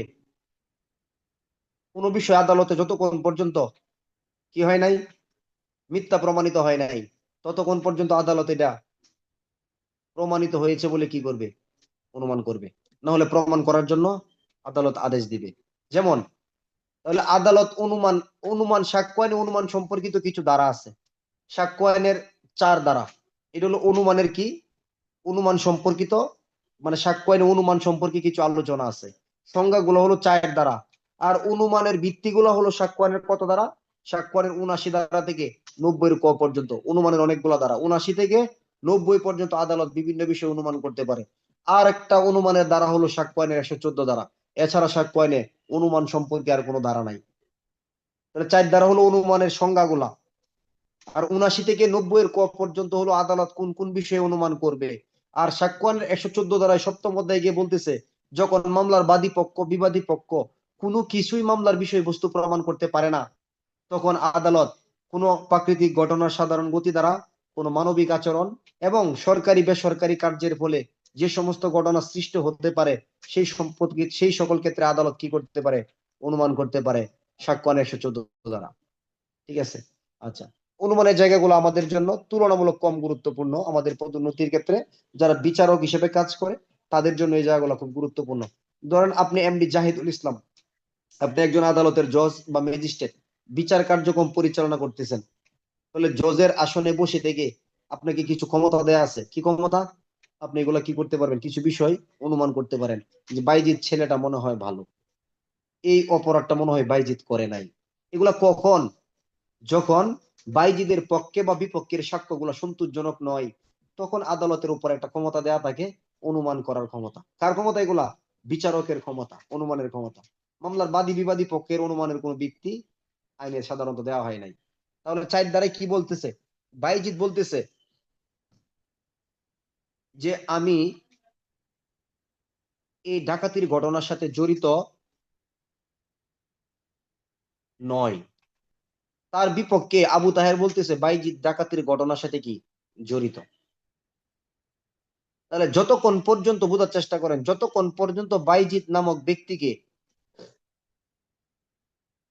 ডাকাতির ঘটনা তার বিরুদ্ধে প্রমাণ করতে না পারবে, খুব লক্ষণীয় করে শুনে কথাটা, যে আদালত কিভাবে অনুমান করতেছে বা অনুমান করবে, কোন বিষয় যতক্ষণ পর্যন্ত মিথ্যা প্রমাণিত হয় নাই, কি হয় নাই, মিথ্যা প্রমাণিত হয় নাই, বাইজিদ যে ডাকাতি করে নাই এটা এখনো মিথ্যা প্রমাণ করতে পারে নাই, ততক্ষণ পর্যন্ত আদালত ধরে নিবে কে বাইজিদ ডাকাতির ঘটনার সাথে জড়িত।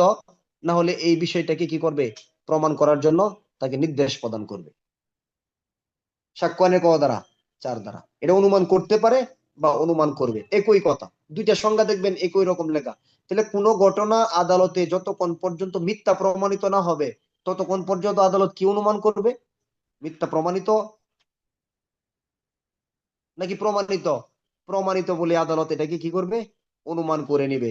সাক্ষ্য আইনের ক দ্বারা? 4 ধারা। তাহলে কোন বিষয় যতক্ষণ পর্যন্ত আদালতে, এটা আপনি ঘুরাইও লিখতে পারেন, মিথ্যা প্রমাণিত না হবে ততক্ষণ পর্যন্ত আদালত এটাকে প্রমাণিত বলেই অনুমান করে নিবে, সাক্ষ্য আইনের 4 ধারা। আর এটা হলো চূড়ান্ত প্রমাণ। তাহলে মামলা দুইটা পক্ষ সাক্ষ্য দিতে থাকবে না, দিবে তো। তাহলে এই সাক্ষ্য দেওয়ার সময় একটা সময় গিয়ে আদালত বলবে স্টপ। তাহলে এমন একটা সাক্ষ্য আদালতে গৃহীত হয়েছে, এই সাক্ষ্যটাকে পরিবর্তন করার জন্য আদালত আর নতুন কোন সাক্ষ্য দেওয়ার জন্য সুযোগও দিবে না, কোন সাক্ষ্য গ্রহণও করবে না। তাহলে সর্বশেষ সাক্ষ্যটার নাম কি? চূড়ান্ত প্রমাণ। সর্বশেষ সাক্ষ্যর নাম কি? চূড়ান্ত প্রমাণ। যেমন আমি বলতেছি যে এই ঘটনার সাথে আক্কাস আলী জড়িত। আমি আক্কাস আলী বলতেছে আমি এই ঘটনার সাথে জড়িত নই। মামলার একটা সময় কি একটা সিদ্ধান্ত আসবে না? এখন সর্বশেষ আমি প্রমাণ করতে পারছি যে আক্কাস আলী ঘটনার সাথে জড়িত। এখন আক্কাস আলী আবার বলতে চাইতেছে, এটা কি সারা জীবন চলবে? সারা জীবন চলবে না। তাহলে আমার এই সাক্ষ্যটাকে আক্কাস আলীর পক্ষ থেকে আর মিথ্যা প্রমাণ করার যদি কোনো সুযোগ দেওয়া না হয়, তখন আমার এই সাক্ষ্যটার নাম কি হবে, চূড়ান্ত প্রমাণ হিসেবে গণ্য হবে। সাক্ষ্য আইনের ক দ্বারা? 4 ধারা। সাক্ষ্য আইনের 4 ধারা। তাহলে চূড়ান্ত প্রমাণ কি? যখন আদালত একটা সাক্ষ্যের বিরুদ্ধে অন্য কোনো ব্যক্তিকে সাক্ষ্য দেওয়ার সুযোগ না দিবে এবং এই সাক্ষ্যের বিপরীতে অন্য কোনো সাক্ষ্য গ্রহণ করবে না, তখন এই সাক্ষ্যটা, কোন সাক্ষ্যটা, প্রথম সাক্ষ্যটা চূড়ান্ত প্রমাণ হিসেবে কি হবে, গণ্য হবে। সাক্ষ্য আইনের ক দ্বারা? 4 ধারা। তাহলে 4 দ্বারা অনুমান করতে পারে, অনুমান করবে বা চূড়ান্ত প্রমাণ। আমি আরো খুব সহজে বলে দিচ্ছি আপনাকে কিভাবে লিখবেন 4 দ্বারা এই কথাগুলো। এগুলো প্রশ্ন সাধারণত করে না, তারপর আপনাকে নিতে হবে 79 থেকে 90 দ্বারা বোঝার জন্য। কোন বিষয় আদালতে যতক্ষণ পর্যন্ত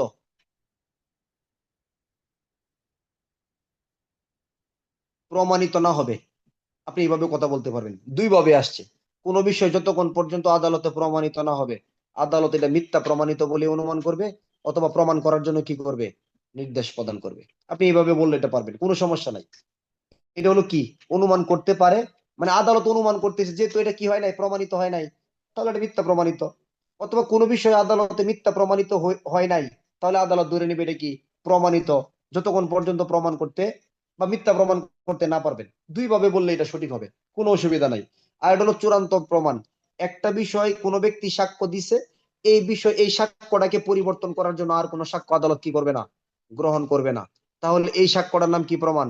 এটা হলো চূড়ান্ত প্রমাণ হিসেবে কি হবে, গণ্য হবে, সাক্ষ্য আইনের 4 দ্বারা। এই ছিল আমাদের সাক্ষ্য আইনের প্রথম অধ্যায়ের আলোচনা। এবং সাক্ষ্য আইনের যে দ্বিতীয় অধ্যায়, এটার আলোচনা হলো সাক্ষ্য আইনের 5 থেকে 55 ধারা পর্যন্ত। এটা হলো বিষয়ের প্রাসঙ্গিকতা। এখানে অনেকগুলো বিষয়, এটা সাক্ষ্য আইনে আপনার সবচেয়ে বেশি প্রশ্নমুখী জায়গা। সাক্ষ্য আইনের সর্বোচ্চ প্রশ্নমুখী অধ্যায় হলো সাক্ষ্য আইনের দ্বিতীয় অধ্যায়। যেমন যদি বলেন কেমন, এখানে কখনো কখনো কোন বিষয়গুলো প্রাসঙ্গিক, এগুলোর প্রশ্ন আসবে।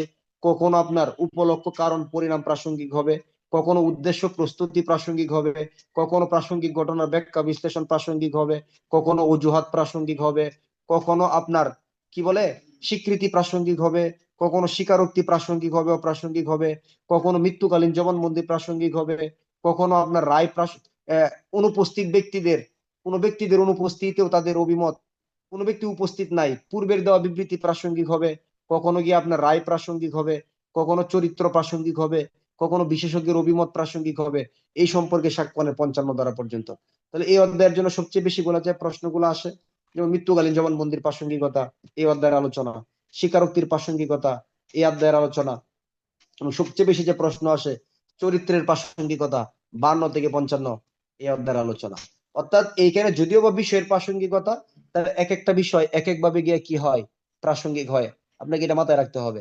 তাহলে আমরা এই অধ্যায়, যদিও বা এটা অধ্যায় বিষয়ের প্রাসঙ্গিকতা, কিন্তু অধ্যায় ভিত্তিকের ভিতরে কি আবার আলাদা আলাদা ভাগ আছে, এটার ভিতরে আমরা আলাদা আলাদা ভাগ করেই পড়বো। সাক্ষ্য আইনের 5 দ্বারা বলছে আদালতে প্রত্যেক বিচার্য বিষয় এবং প্রত্যেক প্রাসঙ্গিক বিষয়ের অস্তিত্ব সম্পর্কে কি দেওয়া যায়, সাক্ষ্য দেওয়া যায়। এছাড়া আর অন্য কোনো বিষয় সম্পর্কে সাক্ষ্য দেওয়া যায় না। তাহলে আদালতে কোন বিষয়ে সাক্ষ্য দেওয়া যায়? আপনারা যারা পুরাতন ছাত্রছাত্রী তারা বলবেন বিচার্য বিষয়, বিচারাধীন বিষয়, প্রাসঙ্গিক বিষয়, আমরা বাড়ির বিষয়, তোমরা বাড়ির বিষয়, অনেক কিছুই বলবেন, আগের গাইড গুলো দেখবেন। কিন্তু আসলে এত কথা বলা যাবে না। কেন? আপনাকে বইয়ের ভাষাতেই বলে দিছে যে প্রত্যেক বিচার্য বিষয় এবং প্রত্যেক প্রাসঙ্গিক বিষয় সম্পর্কে সাক্ষ্য দেওয়া যায়, ইহা ছাড়া অন্য কোনো বিষয়ে সাক্ষ্য দেওয়া যায় যায় না। তাহলে যদি প্রশ্ন আসে আদালতে কোন কোন বিষয়ে সাক্ষ্য দেওয়া যায়, কোন কোন বিষয়ে সাক্ষ্য দেওয়া যায় না, যেমন সাক্ষ্য আইনের 5 দ্বারাই প্রত্যেক বিচার্য বিষয়ে সাক্ষ্য দেওয়া যায়, প্রত্যেক প্রাচুর্য বিষয়ে সাক্ষ্য দেওয়া যায়। কোন বিষয়ে যায় না? দেখুন, বিচার্য প্রাসঙ্গিক বিষয় ব্যতীত অন্য কোনো বিষয়ে সাক্ষ্য দেওয়া যায় না। এটা সাক্ষ্য আইনে একটা সবচেয়ে গুরুত্বপূর্ণ প্রশ্ন এক সময় ছিল। সাক্ষ্য কাকে বলে, সাক্ষ্য কত প্রকার ও কি কি, আদালতে কোন কোন বিষয়ে সাক্ষ্য দেওয়া যায়। অলরেডি এই প্রশ্ন কিন্তু আমাদের পড়া শেষ। তাহলে সাক্ষ্য কাকে বলে 3 ধারায়, সাক্ষ্য কত প্রকার, মৌখিক সাক্ষ্য, দালিলিক সাক্ষ্য 3 ধারায়, তাই না? দালিলিক সাক্ষ্য আবার 2 প্রকার, 162 ধারায় প্রাথমিক সাক্ষ্য, 63 ধারায় কি মাধ্যমিক সাক্ষ্য। কোন কোন বিষয়ে সাক্ষ্য দেওয়া যায়? সাক্ষ্য আইনের 5 ধারায় বিচার্য বিষয়ে সাক্ষ্য দেওয়া যায়, প্রাসঙ্গিক বিষয়ে সাক্ষ্য দেওয়া যায়। কোন বিষয়ে সাক্ষ্য দেওয়া যায় না? বিচার্য প্রাসঙ্গিক বিষয় ব্যতীত অন্য কোনো বিষয়ে সাক্ষ্য দেওয়া যায় না। তাহলে বড় একটা প্রশ্ন করে ফেলছি না আমরা, করে ফেলছি কিনা? আচ্ছা, তাহলে সাক্ষ্য আইনের 5 ধারা থেকে 55 ধারা অধ্যায়ের নাম কি? বিষয়ের প্রাসঙ্গিকতা। তাহলে বিষয় কয়টা সাক্ষ্য আইনে? হেলাল ভাই, সাক্ষ্য আইনে বিষয় কয়টা বলেন? 2টা, ভেরি গুড। একটা হলো বিচার্য বিষয়, একটা হলো প্রাসঙ্গিক বিষয়। তাহলে এই বিষয়গুলো কখন কিভাবে প্রাসঙ্গিক হবে এই সম্পর্কে আমাদের আলোচনা চলতে থাকবে। কত ধারা পর্যন্ত? 55 ধারা পর্যন্ত। তাহলে 5, বিচার্য বিষয় প্রাসঙ্গিক বিষয়ে সাক্ষ্য দেওয়া যায়, অন্য কোনো বিষয়ে সাক্ষ্য দেওয়া যায় না, সাক্ষ্য আইনের 5 ধারা, সাক্ষ্য আইনের 6 ধারা। আমি ক্লাস চলাকালীন কোনো নোট করবেন না, পরবর্তীতে রেকর্ড শুনে নোট করবেন এবং নিজের মতো করে লিখবেন। নোটটা যখন তৈরি করবেন আপনারা, আমরা তো আপনাদেরকে হ্যান্ড নোট দিয়ে দিচ্ছি, কিন্তু এটা দেখার আগে আপনি নিজেরটা তৈরি করবেন, আমাদের সাথে কম্পেয়ার করবেন, দেখবেন আমাদের সাথে আপনারটা সুন্দর হয়ে গেছে, এরকমটা যেন হয়, তাই না? এখন সাক্ষ্য আইনটা তখন কঠিন মনে হবে যদি আপনি মানসিক ভাবে এরকম মনে করে রাখেন যেটা আসলে কঠিন, কিন্তু আসলে এটা এতটাই সহজ হয়ে দাঁড়াবে আপনার কাছে ইনশাল্লাহ, বলবেন এত সহজ, এটা নিয়ে টেনশন করছি। আর ফৌজদারি কার্যবিধি আর সাক্ষ্য আইন, এই দুইটা আইন যদি কোনোভাবে আপনি শেষ করতে পারেন, পরবর্তী এগুলাকে আপনাদের কাছে আইনি মনে হবে না, বলবে এগুলো আসলে গল্প, এগুলো আসলে আনন্দের জায়গা। দণ্ডবিধি একদিনে 30টা দ্বারা পড়তে পারবেন, এটা আপনার কাছে কোনো ব্যাপারই হবে না। তাহলে ফৌজদারি এবং সাক্ষ্য আইনে যে একজন স্টুডেন্ট ক্লাসে টিকতে পারে, ধরে রাখতে পারে, তার জন্য বাকি কোনো আইন আর কোনো কিছু মনে হয় না। মানে এটা তার জন্য কোনো ব্যাপারই না আসলে। তাহলে ফৌজদারি যেহেতু এত কঠিন একটা আইন আপনারা পড়ে ফেলছেন, তাহলে সাক্ষ্য আইন তো এটা আপনার কাছে কিছু মনে হবে না, কোনো উপধারা এত বেশি পাবেন না। ফৌজদারি 88 ছয়, ছয়ের আবার ক খ গ ঘ ঙ, বিরক্তিকর না অনেকটা? সাক্ষ্য আইন আপনি এগুলো পাবেন না। আচ্ছা না,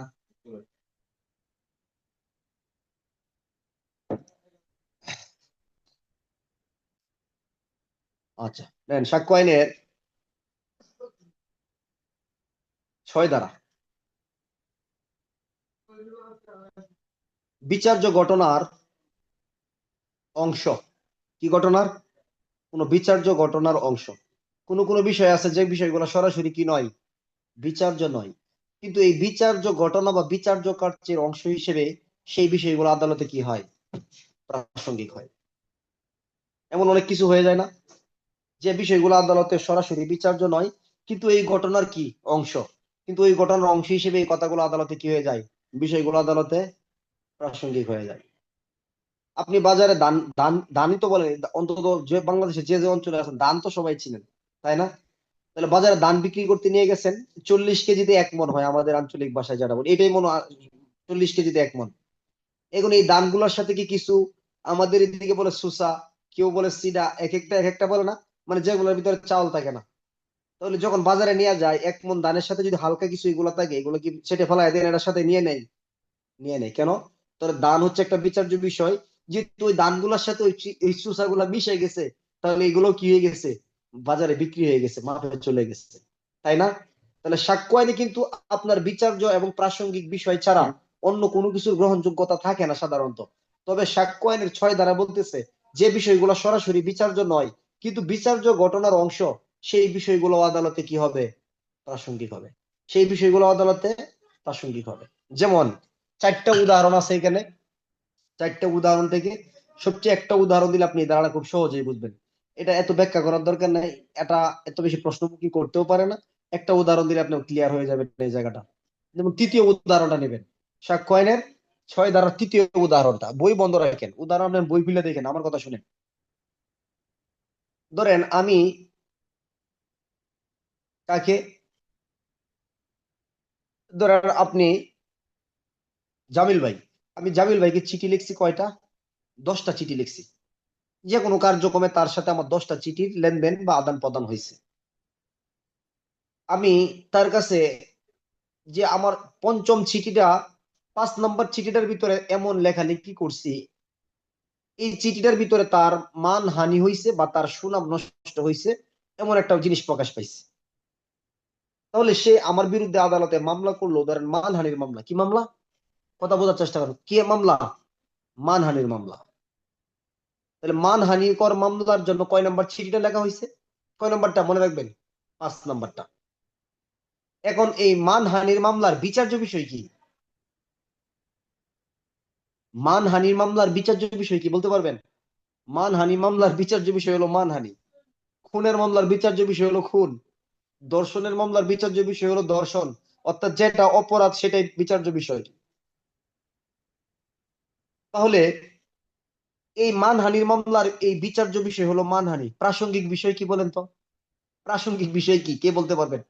তাহলে বুঝবো আপনি মোটামুটি প্রাসঙ্গিক বিষয় কি বলেন। 5 নম্বর চিঠি। কয় নম্বর চিঠি? 5 নম্বর চিঠির ভিতরে তার মানহানি করা হয়েছে, রাইট? এটা তো বুঝছেন। এখন আদালতে বিচার কার্যক্রম শুরু হয়েছে শরীফুলের বিরুদ্ধে মানহানির মামলা। প্রাসঙ্গিক বিষয় কি? এই 5 নাম্বার চিঠির ভিতরে শরীফুল জামিলের মানহানিকর কিছু প্রকাশ করছে।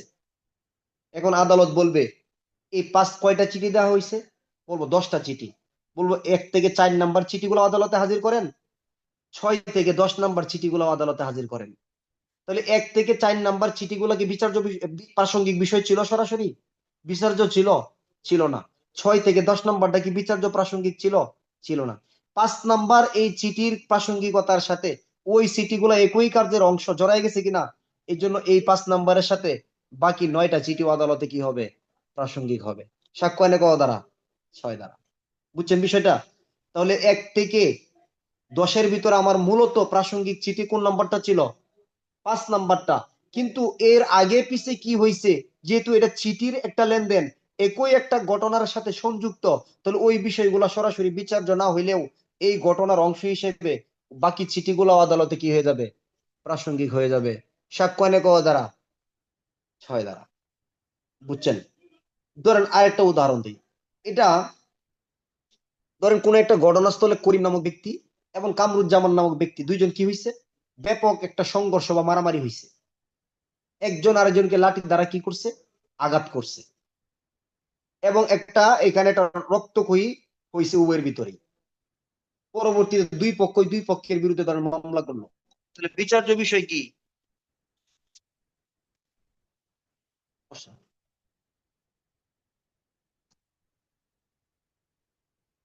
তাহলে বিচার্য বিষয় কি? আঘাত, তাই না? বিচার্য বিষয় কি? আঘাত পারি যাই বলেন। প্রাসঙ্গিক বিষয় কি?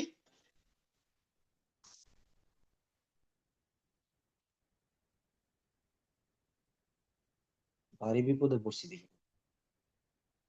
তাহলে প্রাসঙ্গিক বিষয় কি? প্রাসঙ্গিক বিষয় হচ্ছে ধরেন অস্ত্র দিয়া হইলে অস্ত্র, লাঠি দেওয়া হলে লাঠি। এখন এই ঘটনাস্থলের ভিতরে যখন আপনি একটা মামলা করতে যাবেন, তখন এই এজাহারের ঘটনার ক্ষেত্রে আশেপাশের কোনো ঘটনা, কোনো দোকানঘাট থাকলে দোকান টোকান, কোনো ব্যক্তিরা দণ্ডায়মান ছিল, এই ব্যক্তিগুলোর কথা আসবে না? আসবে কিন্তু। তাহলে এইখানে বিচার্য ঘটনা হলো যে মারামারি হয়েছে, আঘাত, সেটা প্রাসঙ্গিক ঘটনা হবে লাঠি বা অস্ত্র। কিন্তু আশেপাশে দণ্ডায়মান ব্যক্তি, আশেপাশে সিসিটিভির ফুটেজ, এই যে অন্যান্য যে ঘটনাগুলো আছে, এগুলো তো কোনো বিচার্য না। কিন্তু এই ঘটনার অংশ হিসেবে ওই সিসিটিভির ফুটেজ, আশেপাশের ব্যক্তিদের দাঁড়ায় থাকা, তাই না, তারা কখন এখানে আসছিল, এই সম্পর্কে অন্য অন্য ব্যক্তিদের কথাবার্তা, এগুলো একই ঘটনার অংশ হিসেবে কি হয়ে যাবে? প্রাসঙ্গিক হয়ে যাবে। সাক্ষ্য এনে কয় দ্বারা? 6 দ্বারা। বুঝছেন তাহলে? তাহলে আদালতে বিচার্য প্রাসঙ্গিক বিষয় যদি সরাসরি না হয়, কিন্তু এগুলোর সাথে যদি জড়ায় যায়, সেই বিষয়গুলো আদালতে কি হয়ে যায়? প্রাসঙ্গিক হয়ে যায়। কি হয়ে যায়? প্রাসঙ্গিক হয়ে যায়। ধরেন আপনার বাড়িতে, আপনার এক এলাকায় একটা অনুষ্ঠান আছে। তাহলে এখানে অনুষ্ঠানের জন্য আয়োজন করছেন কে? এখানে মন্ত্রী মহোদয় আসবে, ওনার জন্য আয়োজন করছেন, মন্ত্রীর জন্য আয়োজন। তাহলে উনি কিন্তু আজকে অনুষ্ঠানের কি প্রধান অতিথি। এখন ওনার সাথে সাঙ্গ পাঙ্গ আরো 20-50 জন যে আসবে, ওদেরকে খাওয়াইতে হয় না আবার কোথাও গেলে? তাহলে ওই লোকগুলা কি সরাসরি বিচার্য বিষয় ছিল? ছিল না। যেহেতু মন্ত্রীর সাথে আসছে, তাহলে তারাও কি ওই মন্ত্রীর সাথে তারাও কি হয়ে গেছে? দাওয়াতের মেহমান হয়ে গেছে, তাই না? ঠিক এমনই বিচার্য প্রাসঙ্গিক বিষয়ের সাথে কোন বিষয়গুলো সরাসরি বিচার্য নয়, ওই ব্যক্তির যদি গুরুত্বপূর্ণ না হয়, মন্ত্রীর সাথে যদি একটা রিক্সাওয়ালাও আইসা থাকে সাথে, তাকেও কিন্তু তার সাথে বসে খাওয়াইতে হয়, খাওয়ানো হয়, তাই না? তাহলে তার অংশ হয়ে যাওয়ার কারণে এটা আদালতে কি হয়ে যাবে? প্রাসঙ্গিক। এটি ফাউন্ডেশন সাক্ষ্য আইনের। এই কথাগুলো যখন একটু বুঝবেন, পরবর্তী ধারাগুলোকে আপনার জন্য কি হবে? একটু সহজ হবে ইনশাল্লাহ। তবে আমি বলবো সাক্ষ্য আইনের এই প্রথম থেকে এই যে 23 ধারা পর্যন্ত এই জায়গাগুলো নিয়ে আপনারা খুব বেশি একদম আপসেট হওয়ার মতো তেমন কোনো কারণ সাধারণত নাই। গুরুত্বপূর্ণ পুরাটাই। তবে আপনি এই জায়গাগুলো, আমি ফ্যাক্টর গুলো বলবো, তবে সাক্ষ্য আইনের 7, 8, 9 এই 3টা দ্বারা কিন্তু আবার গুরুত্বপূর্ণ প্রশ্নমুখী। এই 3টা দ্বারা প্রচুর উদাহরণ আছে। এই উদাহরণগুলো থেকে আপনাকে প্রশ্ন করে দিতে পারে। কত? 7, 8, 9 এই 3টা দ্বারা কিন্তু গুরুত্বপূর্ণ দ্বারা। সাক্ষ্য আইনের 7 দ্বারা উপলক্ষ কারণ, বিচার্য ঘটনার উপলক্ষ কারণ আর কি? পরিণাম। বিচার্য ঘটনার উপলক্ষ কারণ পরিণাম কি? প্রাসঙ্গিক। দ্বারা কত? সাক্ষ্য আইনের 7 দ্বারা। এমসিকিউ প্রশ্ন, ভালো করে বোঝার চেষ্টা করেন। সাক্ষ্য আইনের 7 দ্বারা নিম্নের কোনটা প্রাসঙ্গিক? আরো সহজ করে বলি। এক সময় সাক্ষ্য আইনের 7 দ্বারা অতটুকু পড়লেই হইতো ঘটনাস্থলের আলামত আদালতে প্রাসঙ্গিক। কি পড়তাম আমরা? কোন এক সময় ঘটনাস্থলের আলামত আদালতে প্রাসঙ্গিক। এই কথা দিয়ে আপনি পরীক্ষার হলে কোনো প্রশ্ন ধরতে পারবেন না, কোনো প্রশ্ন আপনি বুঝতেও পারবেন না। আর যারা আরেকটু বলে, যারা আমরা মূল বই পড়ি, তারা বলবে কি জানেন? সাক্ষ্য আইনের 7 ধারা মোতাবেক বিচার্য ঘটনার উপলক্ষ কারণ পরিণাম প্রাসঙ্গিক। সাক্ষ্য আইনের কত ধারা? 7 ধারা। এটা আরেকজন বলবে যে আমরা মূল বই পড়তেছি। আর যারা বলবে আমরা মূল বই পড়তেছি একদম গভীর থেকে গভীরে, তারা কি বলবে? যে সাক্ষ্য আইনের 7 ধারা কোনটা প্রাসঙ্গিক? বিচার্য ঘটনার উপলক্ষ কারণ পরিণাম প্রাসঙ্গিক, বিচার্য ঘটনা সংগঠিত হওয়ার পরিবেশ সৃষ্টি করে সেই বিষয়গুলো প্রাসঙ্গিক, বিচার্য ঘটনা সংগঠিত হওয়ার সুযোগ সৃষ্টি করে সেই বিষয়গুলো প্রাসঙ্গিক, নাকি সবকটাই সঠিক? উত্তর হলো সবকটাই সঠিক। সাক্ষ্য আইনের 7 ধারায় 3টা রূপ। বিচার্য ঘটনার উপলক্ষ কারণ পরিণাম, এটা হলো একটা। বিচার্য ঘটনা সংগঠিত হওয়ার পরিবেশ প্রকাশ করে, এটা একটা। বিচার্য ঘটনা সংগঠিত হওয়ার সুযোগ সৃষ্টি করে, এই 3টা বিষয়ই সাক্ষ্য আইনের 7 ধারায় প্রাসঙ্গিক। তাহলে কি উপলক্ষ কারণ পরিণাম, কি পরিবেশ প্রকাশ করে, কিভাবে সুযোগ সৃষ্টি করে? প্রশ্ন আসে না? উপলক্ষ কারণ পরিণাম এরকমের পাশাপাশি একটা সমর্থক শব্দ, যে এর পরিবেশ প্রকাশ করে। বিচার্য ঘটনা তো বুঝছেন অলরেডি নাকি, যে অপরাধটা ঘটছে। তাহলে এই বিচার্য ঘটনা সংঘটিত হওয়ার পরিবেশ প্রকাশ পাইছে, অথবা বিচার্য ঘটনা সংঘটিত হওয়ার সুযোগ সৃষ্টি করে দিছে, সেই বিষয়গুলো সাক্ষ্য আইনের 7 ধারায় কি প্রাসঙ্গিক। আপনি 1 লক্ষ টাকা নিয়ে বের হচ্ছেন, কোথায় গেছেন? বাজারে শপিং করতে গেছেন। বন্ধুকে বলছেন, বন্ধু আমি 1 লক্ষ টাকা নিয়ে তোমার ভাবিকে নিয়ে শপিং করতে যাচ্ছি। আপনি বাজারে গিয়ে দস্যুতার শিকার হইলেন। তাহলে এই দস্যুতা হওয়ার মতো একটা সুযোগ কি আপনি সৃষ্টি করে দিয়েছেন কিনা? কিভাবে সৃষ্টি করছেন? তার কাছে এটা বলে। আমি উদাহরণ তৈরি করছি এরকম, যেমন ধরেন আপনি আজকে ঢাকা থেকে ছুটি যাচ্ছেন, কমলাপুর ট্রেনে উঠছেন, বলতেছেন আমি হাওড় এক্সপ্রেসে বা মোহনগঞ্জ এক্সপ্রেসে রওনা দিচ্ছি, সাথে 20 লক্ষ টাকা আছে, বাড়িতে একটা অনুষ্ঠান আছে, সবাই আমার জন্য দোয়া করবেন যেন 20 লক্ষ টাকা নিয়ে ভালোভাবে আমি নেত্রকোনায় কি করতে পারি, পৌঁছাইতে পারি। এবং আপনি কোন কেবিনে আছেন এগুলো সহ স্ট্যাটাস দিয়েছেন। এখন ময়মনসিংহ গফরগাঁও আসার পরে আপনাকে ডাকাত ধরে আপনাকে আঘাতও করলো, 20 লক্ষ টাকা নিয়ে চলে গেল। তাহলে এই ঘটনাটা সাক্ষ্য আইনে কিভাবে প্রাসঙ্গিক হইতে পারে? আপনি বলবেন এটা সাক্ষ্য আইনের 7 ধারায় প্রাসঙ্গিক। কেন? তাহলে এখানে বিচার্য ঘটনা কি করছে বলেন? বিচার্য ঘটনা হলো সে ডাকাতের কবলে পড়ছে, এবং এই ডাকাতি হওয়ার জন্য কে দায়ী? এই পরিবেশ সে সৃষ্টি করছে কিনা, সুযোগ সৃষ্টি করছে না, কিভাবে? সে ফেসবুকে স্ট্যাটাস দিয়ে দিছে, তার এই স্ট্যাটাসের উপর ভিত্তি করেই তাকে ধরে ফেলছে, রাস্তায় ডাকাতি করে টাকা পয়সা নিয়ে গেছে। এখন আদালতে মামলা হয়েছে, কি মামলা? ডাকাতির মামলা। বলবে কি কারণ, কি কেন ডাকাতির কারণ হয়েছে, ডাকাতি কেন করছে? বলতেছে স্যার আমি তো এরকম একটা স্ট্যাটাস দিয়ে দিছিলাম যে আমি এত টাকা নিয়ে বাড়ির উদ্দেশ্যে রওনা দিচ্ছি, এই নাম্বার কেবিনে আছি, খুব আরামদায়ক চেয়ার, খুব ভালোভাবে যেন যাইতে পারি, সবাই দোয়া করবেন। তখন বলবে তো এই ঘটনা তো সৃষ্টি আপনিই করছেন, আপনার এই ফেসবুক স্ট্যাটাসের মাধ্যমে হয়েছে, বলবে কি না? তাহলে কারণটা কি দাঁড়াইলো? যে এই যে বিচার্য ঘটনা ডাকাতি, পরিবেশ সৃষ্টি হয়েছে কিনা, কিভাবে? ফেসবুক স্ট্যাটাসের মাধ্যমে। সুযোগ সৃষ্টি হয়েছে কিনা, কিসের মাধ্যমে? ফেসবুক স্ট্যাটাসের মাধ্যমে। এটার কারণ কি? কারণ কি, কি কারণে হয়েছে? তার ফেসবুকের স্ট্যাটাসের কারণে। এই বিষয়গুলো সাক্ষ্য আইনের 7 ধারায় কি হবে? আদালতে প্রাসঙ্গিক হবে। কত দ্বারা? সাক্ষ্য আইনের 7 ধারা। বুঝছেন বিষয়টা? বুঝাতে পারছি? তাহলে সাক্ষ্য আইনের 7 ধারায় বিচার্য ঘটনা কি? খুন। কেন খুন? ধরেন ক নামক ব্যক্তি ম নামক ব্যক্তিকে হত্যা করছে। ক নামক ব্যক্তি ম নামক ব্যক্তিকে কি করছে? হত্যা করছে। তাহলে ম নামক ব্যক্তি কেন হত্যা করছে? এই কারণে হত্যা করছে, ম নামক ব্যক্তি পূর্বে ক নামক ব্যক্তির বাবাকে হত্যা করছে। তাহলে এই ঘটনাটা কত দ্বারাই প্রাসঙ্গিক? সাক্ষ্য আইনের 7 ধারায়, যে এই কারণে সে তার বাবাকে আগে হত্যা করছিল, এই কারণে আজকে তাকে হত্যা করা হয়েছে। এই যে আলোচনাগুলা, এই কথাগুলা সাক্ষ্য আইনের কত ধারায় প্রাসঙ্গিক? 7 ধারায় প্রাসঙ্গিক। তাহলে 7 ধারায় অনেকগুলা রূপ। আপনি কি রূপটা পড়বেন? লিখবেন বিচার্য ঘটনার উপলক্ষ কারণ বা পরিণাম। কি? বিচার্য ঘটনার উপলক্ষ কারণ বা পরিণাম প্রাসঙ্গিক। ধারা কত? সাক্ষ্য আইনের 7 ধারা। আর যদি বলেন আমি আরেকটু গভীরে নিব, তাহলে পড়বেন যে বিচার্য ঘটনার উপলক্ষ কারণ পরিণাম এক নাম্বার। 2 নাম্বার, বিচার্য ঘটনা যেন হয়ে যায় বা হতে পারে এরকম কোন পরিবেশ প্রকাশ করে যে বিষয়গুলা, এগুলা। 3 নাম্বার, বিচার্য ঘটনা সৃষ্টি হওয়ার জন্য সুযোগ সৃষ্টি করে দেয়, এই বিষয়গুলো সাক্ষ্য আইনের 7 দ্বারা কি হবে? প্রাসঙ্গিক হবে। আমি আগেই বলছি যে সাক্ষ্য আইনের প্রথম 3টা ক্লাস বা 4টা ক্লাস আপনাদের জন্য একটু কঠিন মনে হবে। এই 7, 8, 9 এই কয়েকটা দ্বারার প্রচুর উদাহরণ ব্যাখ্যা এগুলোর জন্য, কিন্তু তুলনামূলক প্রশ্নমুখী কম, এগুলোর থেকে আপনার হতাশ হওয়ার তেমন কোনো কারণ নাই। হতাশ হওয়ার তেমন কোনো কারণ নাই, যদি প্রশ্ন করে ফেলে এই জন্য আমাদের এই জায়গাগুলো কি করতে হয়? নিতে হয়। আপনি আরো সহজে পড়তে পারেন। 6 দ্বারা কি পড়বেন? যে ঘটনাগুলো বিচার্য বিষয় নয় কিন্তু বিচার্য ঘটনার অংশ হওয়াতে প্রাসঙ্গিক। 7 দ্বারা বিচার্য ঘটনার উপলক্ষ, কারণ, পরিণাম। উপলক্ষ কি, কারণ কি, কি উপলক্ষে এই ঘটনাটা ঘটলো, কি কারণে ঘটলো, কি পরিণাম হয়েছে, এই কথাগুলো আসবে কি না? এই কথাগুলো, উপলক্ষটা কি?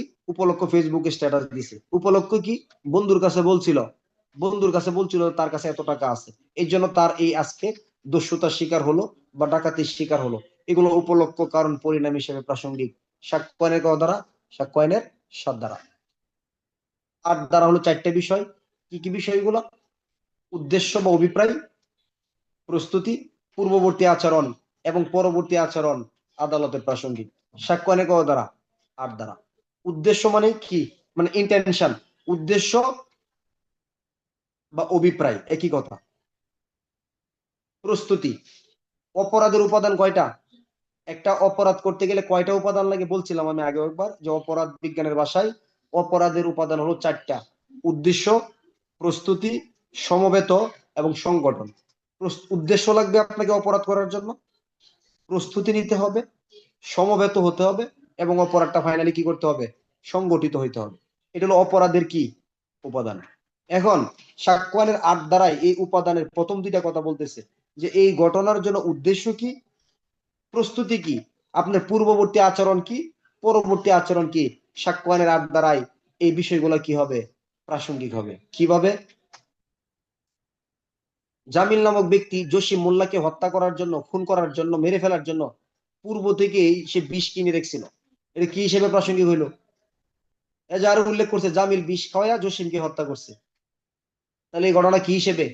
জামিলের, ধরেন জামিল জসিমকে হত্যা করার উদ্দেশ্যে কি, এটা তার উদ্দেশ্যই ছিল তাকে হত্যা করবে। আরেকটা কি, পূর্বে বিষটা সংগ্রহ করে রাখছিল, মানে এটা তার পূর্ববর্তী আচরণ। তাহলে এই উদাহরণে 2টা বিষয় প্রকাশ পাইছে। একটা হলো তার হত্যা করার উদ্দেশ্য ছিল, আরেকটা কি, আরেকটা হলো পূর্বে থেকে সে কি করছে? বিষ সংগ্রহ করে রাখছে। পূর্বে থেকে সে কি করছে? বিষ সংগ্রহ করে রাখছে। তাহলে সাক্ষ্য আইনের 8 দ্বারায় কয়টা বিষয় প্রাসঙ্গিক? বলেন 4টা। কয়টা? 4টা। উদ্দেশ্য, প্রস্তুতি, পূর্ববর্তী আচরণ, পরবর্তী আচরণ। ধরেন আপনি একটা অপরাধের সাথে, দস্যুতার ঘটনার সাথে বা ডাকাতির ঘটনার সাথে জড়িত।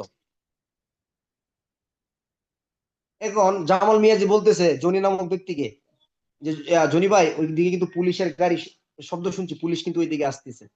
জনি নামক ব্যক্তি পুলিশের কথা, জামালের মুখ থেকে পুলিশের কথা শুনে সে কি করছে? এলাকা ছেড়ে পালাইছে। তার মানে কি এটা? এটা তার পরবর্তী আচরণ। মানে বোঝা যাবে যে এটা তার অপরাধের পরবর্তী আচরণ। সে জানে অপরাধের সাথে জড়িত ছিল, পুলিশের কথা শুনে সে এলাকা ছেড়ে কি করছে? চলে গেছে। তাহলে তার পরবর্তী আচরণ হিসেবে এই বিষয়গুলা কি হবে? প্রাসঙ্গিক হবে। এই বিষয়গুলা প্রাসঙ্গিক হবে। এখন মূল বইয়ের যে উদাহরণগুলো আছে প্রত্যেকটা উদাহরণই ক্রিয়া এবং গুরুত্বপূর্ণ। যদি আপনি সাক্ষ্য আইনের 8 ধারার প্রথম উদাহরণটা দেখেন কি বলছে, যেমন ধরেন জামিলকে হত্যা করার জন্য, বোঝার চেষ্টা করেন 8 ধারার প্রথম উদাহরণ যেটা বলতেছে, যে জামিলকে হত্যা করার জন্য শরীফুলের বিচার চলতেছে। বোঝার চেষ্টা করেন, জামিলকে হত্যা করার জন্য কার বিচার চলে? শরীফুলের। জামিলকে হত্যা করার জন্য শরীফুলের বিচার চলতেছে। শরীফুল পূর্বে শরীফুল পূর্বে কাকে? কামরুজ্জামানকে হত্যা করছিল। আমি আগে কাকে হত্যা করছিলাম? আগে আমি কামরুজ্জামানকে হত্যা করছিলাম। এখন কাকে হত্যার বিচার চলতেছে? জামিলকে হত্যা করার জন্য আমি শরীফুলের বিচার চলতেছে। কেন?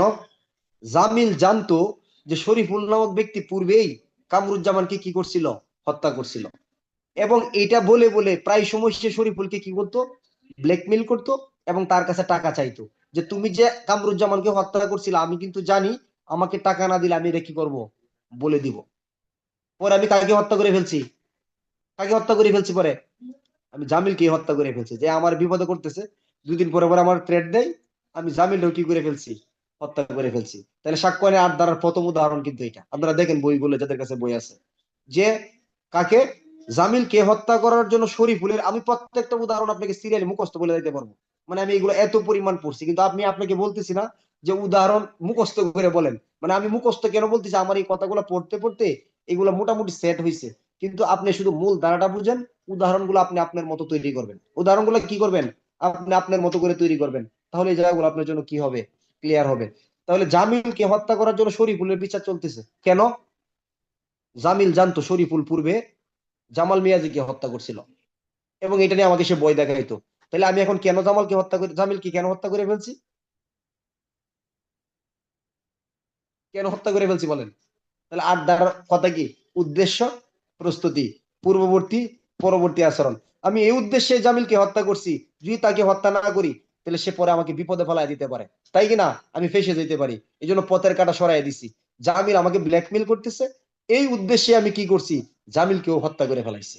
তাহলে এই কথাগুলো কত দ্বারাই প্রাসঙ্গিক হলো, কি হিসেবে প্রাসঙ্গিক হলো, সাক্ষ্য আইনের 8 দ্বারাই এটা উদ্দেশ্য, উদ্দেশ্য হিসেবে প্রাসঙ্গিক হলো। একজনকে হত্যা করার জন্য পূর্বে থেকে আমি অস্ত্র সংগ্রহ করে রাখছি, এটা আমার পূর্ববর্তী আচরণ হিসেবে প্রাসঙ্গিক হইলো।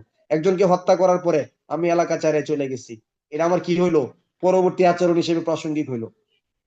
হত্যা করার জন্য আমি অস্ত্র সংগ্রহ করে রাখছি, এটা আমার প্রস্তুতি হিসেবে কি হইলো, এটা আমার অপরাধের প্রস্তুতি হিসেবে প্রাসঙ্গিক হইলো। যে বাড়িতে ডাকাতি করছি, ডাকাতি করার পূর্বে দিনের বেলা 2-3 বার ওই বাড়ির সামনে আমি ঘোরাফেরা করছি, তাহলে এটা আমার পূর্ববর্তী আচরণ বা প্রস্তুতি হিসেবে আদালতে কি হবে, প্রাসঙ্গিক হবে। একটা লক্ষণীয় বিষয় ভালো করে জেনে রাখেন, যদি মনে করেন যে প্রাসঙ্গিক মানেই কোনো ব্যক্তির কি হয়ে গেল, শাস্তি হয়ে গেল, প্রাসঙ্গিক মানে এমন না। প্রাসঙ্গিক মানে কি, শুধুমাত্র আদালতে এই কথাটা কি করছে, গ্রহণযোগ্য করছে। যেমন আমি শরীফুল বললাম, আমার দাদার মৃত্যুর জন্য মামুন নামক ব্যক্তি দায়ী, কে দায়ী, আমার দাদার মৃত্যুর জন্য মামুন নামক ব্যক্তি দায়ী, আমি বললাম এটা। তাহলে আমার এই কথাটা আদালতে কি প্রমাণিত, অস্তিত্ব আছে। তখন বলে আপনার কাছে কি আপনার দাদার মৃত্যুকালীন জবানবন্দি আছে, আমি বলবো হ্যাঁ, এই যে আমার দাদার মৃত্যুকালীন জবানবন্দি। তাহলে আমার দাদার মৃত্যুকালীন জবানবন্দি দিয়ে কি মামুনকে দণ্ড দিয়ে দিবে? না, শুধুমাত্র এটা আদালতে কি আছে, মৃত্যুকালীন জবানবন্দিটা আদালতে গ্রহণ করলো মাত্র।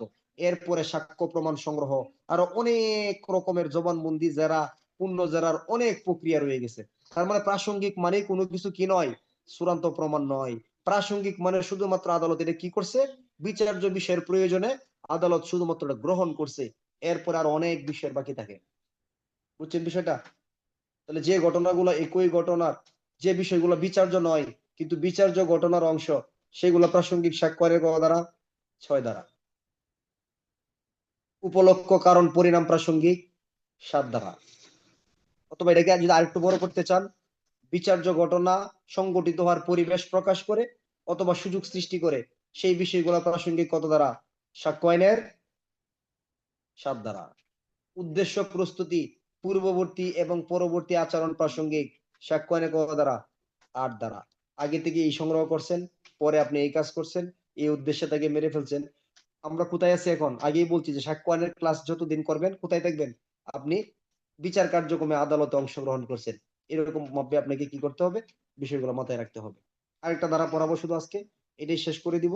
কারণ যেহেতু প্রাথমিক নিতে হবে, গতকালকে হয়েছে, র্যান্ডম হইলে আবার নিতেও পারবেন না। সাক্ষ্য আইনের 9 ধারা হলো প্রাসঙ্গিক ঘটনার ব্যাখ্যা বা উপস্থাপনা, আবশ্যকীয় ঘটনা। কি, প্রাসঙ্গিক ঘটনার ব্যাখ্যা বা উপস্থাপনা, আবশ্যকীয় ঘটনা। যদি খুব সহজে বলি আপনি এই ধারাটা, তাহলে উদ্দেশ্য, উপলক্ষ কারণ পরিণাম প্রাসঙ্গিক কত দাঁড়ায় বলেন, উপলক্ষ কারণ পরিণাম প্রাসঙ্গিক কত দাঁড়ায় বলেন, 7 দাঁড়ায়। উদ্দেশ্য, প্রস্তুতি, পূর্ববর্তী পরবর্তী আচরণ প্রাসঙ্গিক কত দাঁড়ায়, 8 দাঁড়ায়। তাহলে এখন যে আপনার উপলক্ষ কারণ পরিণাম নিয়ে কথা বলতেছেন, উদ্দেশ্য, প্রস্তুতি, পূর্ববর্তী পরবর্তী আচরণ নিয়ে কথা বলতেছেন, এগুলো সব ব্যাখ্যা দিচ্ছেন না? তাহলে এই বিচার্য ঘটনা বা প্রাসঙ্গিক ঘটনার ব্যাখ্যা বা উপস্থাপনা গুলো কি ঘটনা, আবশ্যকীয় ঘটনা। বোঝার চেষ্টা করেন, 7 দ্বারাই কি প্রাসঙ্গিক, উপলক্ষ কারণ পরিণাম। 8 দ্বারাই কি, উদ্দেশ্য, প্রস্তুতি, পূর্ববর্তী পরবর্তী আচরণ। এখন এই বিষয়গুলো নিয়ে আপনাকে ব্যাখ্যা দিতে হবে না, কি দিতে হবে, ব্যাখ্যা। তাহলে প্রাসঙ্গিক ঘটনা সম্পর্কে যে ব্যাখ্যা, এই ব্যাখ্যাগুলো আদালতে প্রাসঙ্গিক। ধারা কত, সাক্ষ্য আইনের 9 দ্বারা। সাক্ষ্য কয় দ্বারা? 9 দ্বারা। প্রথম উদাহরণ বলতেছে সাক্ষ্য 9 দ্বারাই, যে আমি যে সম্পত্তি উইল করে ফরিদ নামক ব্যক্তিকে দিয়ে গেলাম। কি করে? উইল তো বুঝেন, মৃত ব্যক্তির সম্পত্তির বিলি বন্টন ব্যবস্থা। মানে আমি মারা যাওয়ার পরে আমার সম্পত্তির সমস্ত ভাগ কে পাবে? ফরিদ পাবে। এই সম্পর্কে আমি পূর্বেই যে একটা লিখিত চুক্তি করে গেছি, এটাকে কি বলা হয়? উইল বলা হয়। কি বলা হয়? এটাকে উইল বলা হয়। আচ্ছা, এগুলোর সম্পত্তি হস্তান্তর এবং বুদ্ধিদীপ্তক আইনের বিশদ ব্যাখ্যা আছে উইল সম্পর্কে। দণ্ডবিধি আইনেও উইলের কি দেয়া আছে? সংজ্ঞা দেয়া আছে। কয় দ্বারা? 31 দ্বারা। নাকি? উইল কাকে বলা হয়? যে কোনো ওসিয়তমূলক দলিলকে উইল বলা হবে। আচ্ছা, এখন আমি সম্পত্তি ফরিদকে উইল করে দিয়ে গেছি, তাহলে এইখানে বিষয় হলো উইল সম্পর্কে বিষয় হলো বিচার্য বিষয়। এখন আমি ফরিদকে কেন সম্পত্তি উইল করে দিয়ে গেলাম? আমার স্ত্রীকে সন্তানকে না দিয়া। তাহলে যখন উইল করছিলাম তখন আমার পারিবারিক অবস্থা, আমার মানসিক অবস্থা কেমন ছিল, আমার শারীরিক অবস্থা কেমন ছিল, ওই বিষয়গুলো উইলের সাথে, উইলের ব্যাখ্যা বিশ্লেষণ হিসেবে আমার পারিবারিক অবস্থা, সামাজিক অবস্থা, মানসিক অবস্থা প্রাসঙ্গিক হবে। সাক্ষ্য ক দ্বারা। যেমন আরো সহজে বলি, আমি ক নামক ব্যক্তিকে হত্যা করে ফেলছি অস্ত্র দ্বারা। বিচার্য বিষয় কি? হত্যা। প্রাসঙ্গিক বিষয় কি? অস্ত্র। তা আমি কেন হত্যা করছি? বলবো এই উদ্দেশ্যে হত্যা করছে, এইভাবে প্রস্তুতি নিছে, গাড়ি দিয়ে এখানে গেছে, হ্যাঁ তার সাথে এই কতজন ছিল, এই বিষয়গুলো ব্যাখ্যা বিশ্লেষণ করতেছি না হত্যার ঘটনার জন্য। তাহলে এই হত্যার ঘটনার জন্য যেভাবে ব্যাখ্যা বিশ্লেষণ গুলা করা হচ্ছে, এই ব্যাখ্যা বিশ্লেষণ গুলো আদালতে প্রাসঙ্গিক। সাক্ষ্য আইনের কত দ্বারা? সাক্ষ্য আইনের 9 দ্বারা। তাহলে 7 ধারার উদ্দেশ্য, উপলক্ষ, কারণ, পরিণাম। 8 ধারার উদ্দেশ্য, প্রস্তুতি, এগুলো কি ডিরেক্ট প্রাসঙ্গিক হয় নাকি এগুলো ব্যাখ্যা বিশ্লেষণ করতে হয়? ব্যাখ্যা বিশ্লেষণ করতে হয়। আর এই ব্যাখ্যা বিশ্লেষণ গুলো প্রাসঙ্গিক হয় কত দ্বারাই? সাক্ষ্য আইনের 9 দ্বারাই। সাক্ষ্য আইনের কত দ্বারাই? তাহলে আদালতে যে বিষয়টাই বলেন না কেন বিচার হোক, এই বিষয়গুলো নিয়ে অনেক কথাবার্তা বলতে হয় কিনা, অনেক ব্যাখ্যা ব্যাখ্যা করতে হয় কিনা, এই যে ব্যাখ্যা বিশ্লেষণ গুলা, এই ব্যাখ্যা বিশ্লেষণ গুলো আদালতে প্রাসঙ্গিক হবে সাক্ষ্য আইনের কত দ্বারা? 9 দ্বারা। সাক্ষ্য আইনের 9 দ্বারা। আরো কিছু দ্বারা নিতে পারবেন? পারবেন?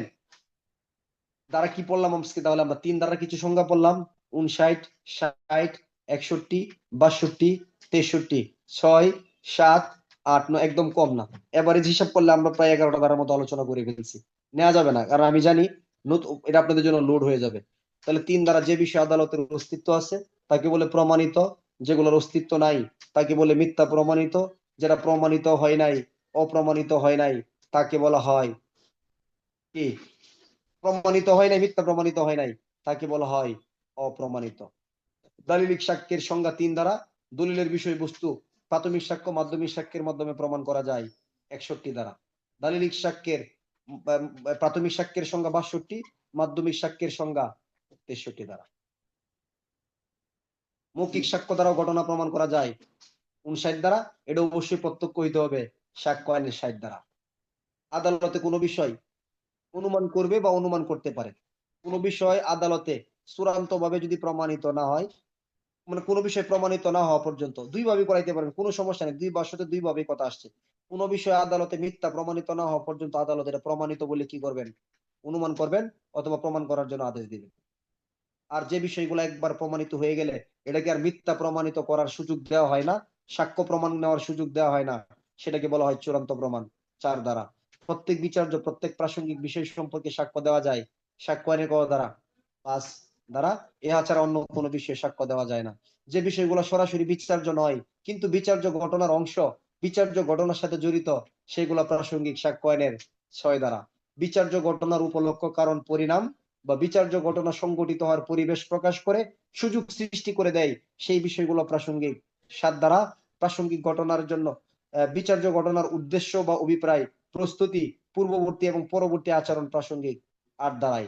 প্রাসঙ্গিক যে ঘটনাগুলা, প্রাসঙ্গিক ঘটনার যে ব্যাখ্যাগুলা, তাহলে অস্ত্র, আমি আরো সহজে বলে 9 দ্বারা উদাহরণ দেন। তাহলে শরীফুল হারুনকে অস্ত্র দ্বারা হত্যা করছে, বিচার্য বিষয় কি? হত্যা। প্রাসঙ্গিক বিষয় কি? অস্ত্র। এখন অস্ত্রটা বলা হচ্ছে এটা semi automatic calibre 7.62 mm rifle type 56 made in China. তাহলে অস্ত্র সম্পর্কে একটা ব্যাখ্যা দিলাম না? এই ব্যাখ্যাটা কত দ্বারাই প্রাসঙ্গিক? সাক্ষ্য আইনের 9 দ্বারাই। এই যে অস্ত্রের ব্যাখ্যাটা দিলাম, বুঝাইতে পারছি? তাহলে প্রাসঙ্গিক বিষয়ের ব্যাখ্যাগুলো প্রাসঙ্গিক কত দ্বারা? সাক্ষ্য আইনের 9 দ্বারা। ঠিক আছে, ভালো থাকবেন। কালকে আমার তৃতীয় সন্তানের আগমন আসবে, ঘটবে দুনিয়াতে ইনশাল্লাহ, যদি আল্লাহ চায়। সবাই দোয়া করবেন, কালকে বিকালে সিজার হবে। সবার কাছে দোয়া চাই ইনশাল্লাহ। ঠিক আছে। সবাই দোয়া করবেন, অবশ্যই একবার মন থেকে দোয়া করবেন, আমি জানি আপনারা দোয়া করবেন। কালকে ইনশাল্লাহ আপনাদেরকে জানাই দেওয়া হবে, আইসা সবাইকে মিষ্টি খাওয়াবো। সবাই ভালো থাকবেন। আল্লাহ হাফেজ, আসসালামু আলাইকুম রহমতুল্লাহি বারাকাতুহু। ঠিক আছে, আপনারা বের হয়ে যান, আমি এডমিনকে একটু বলি ক্লাসটা কাটার জন্য, দেখি রেকর্ড নিচ্ছে কিনা।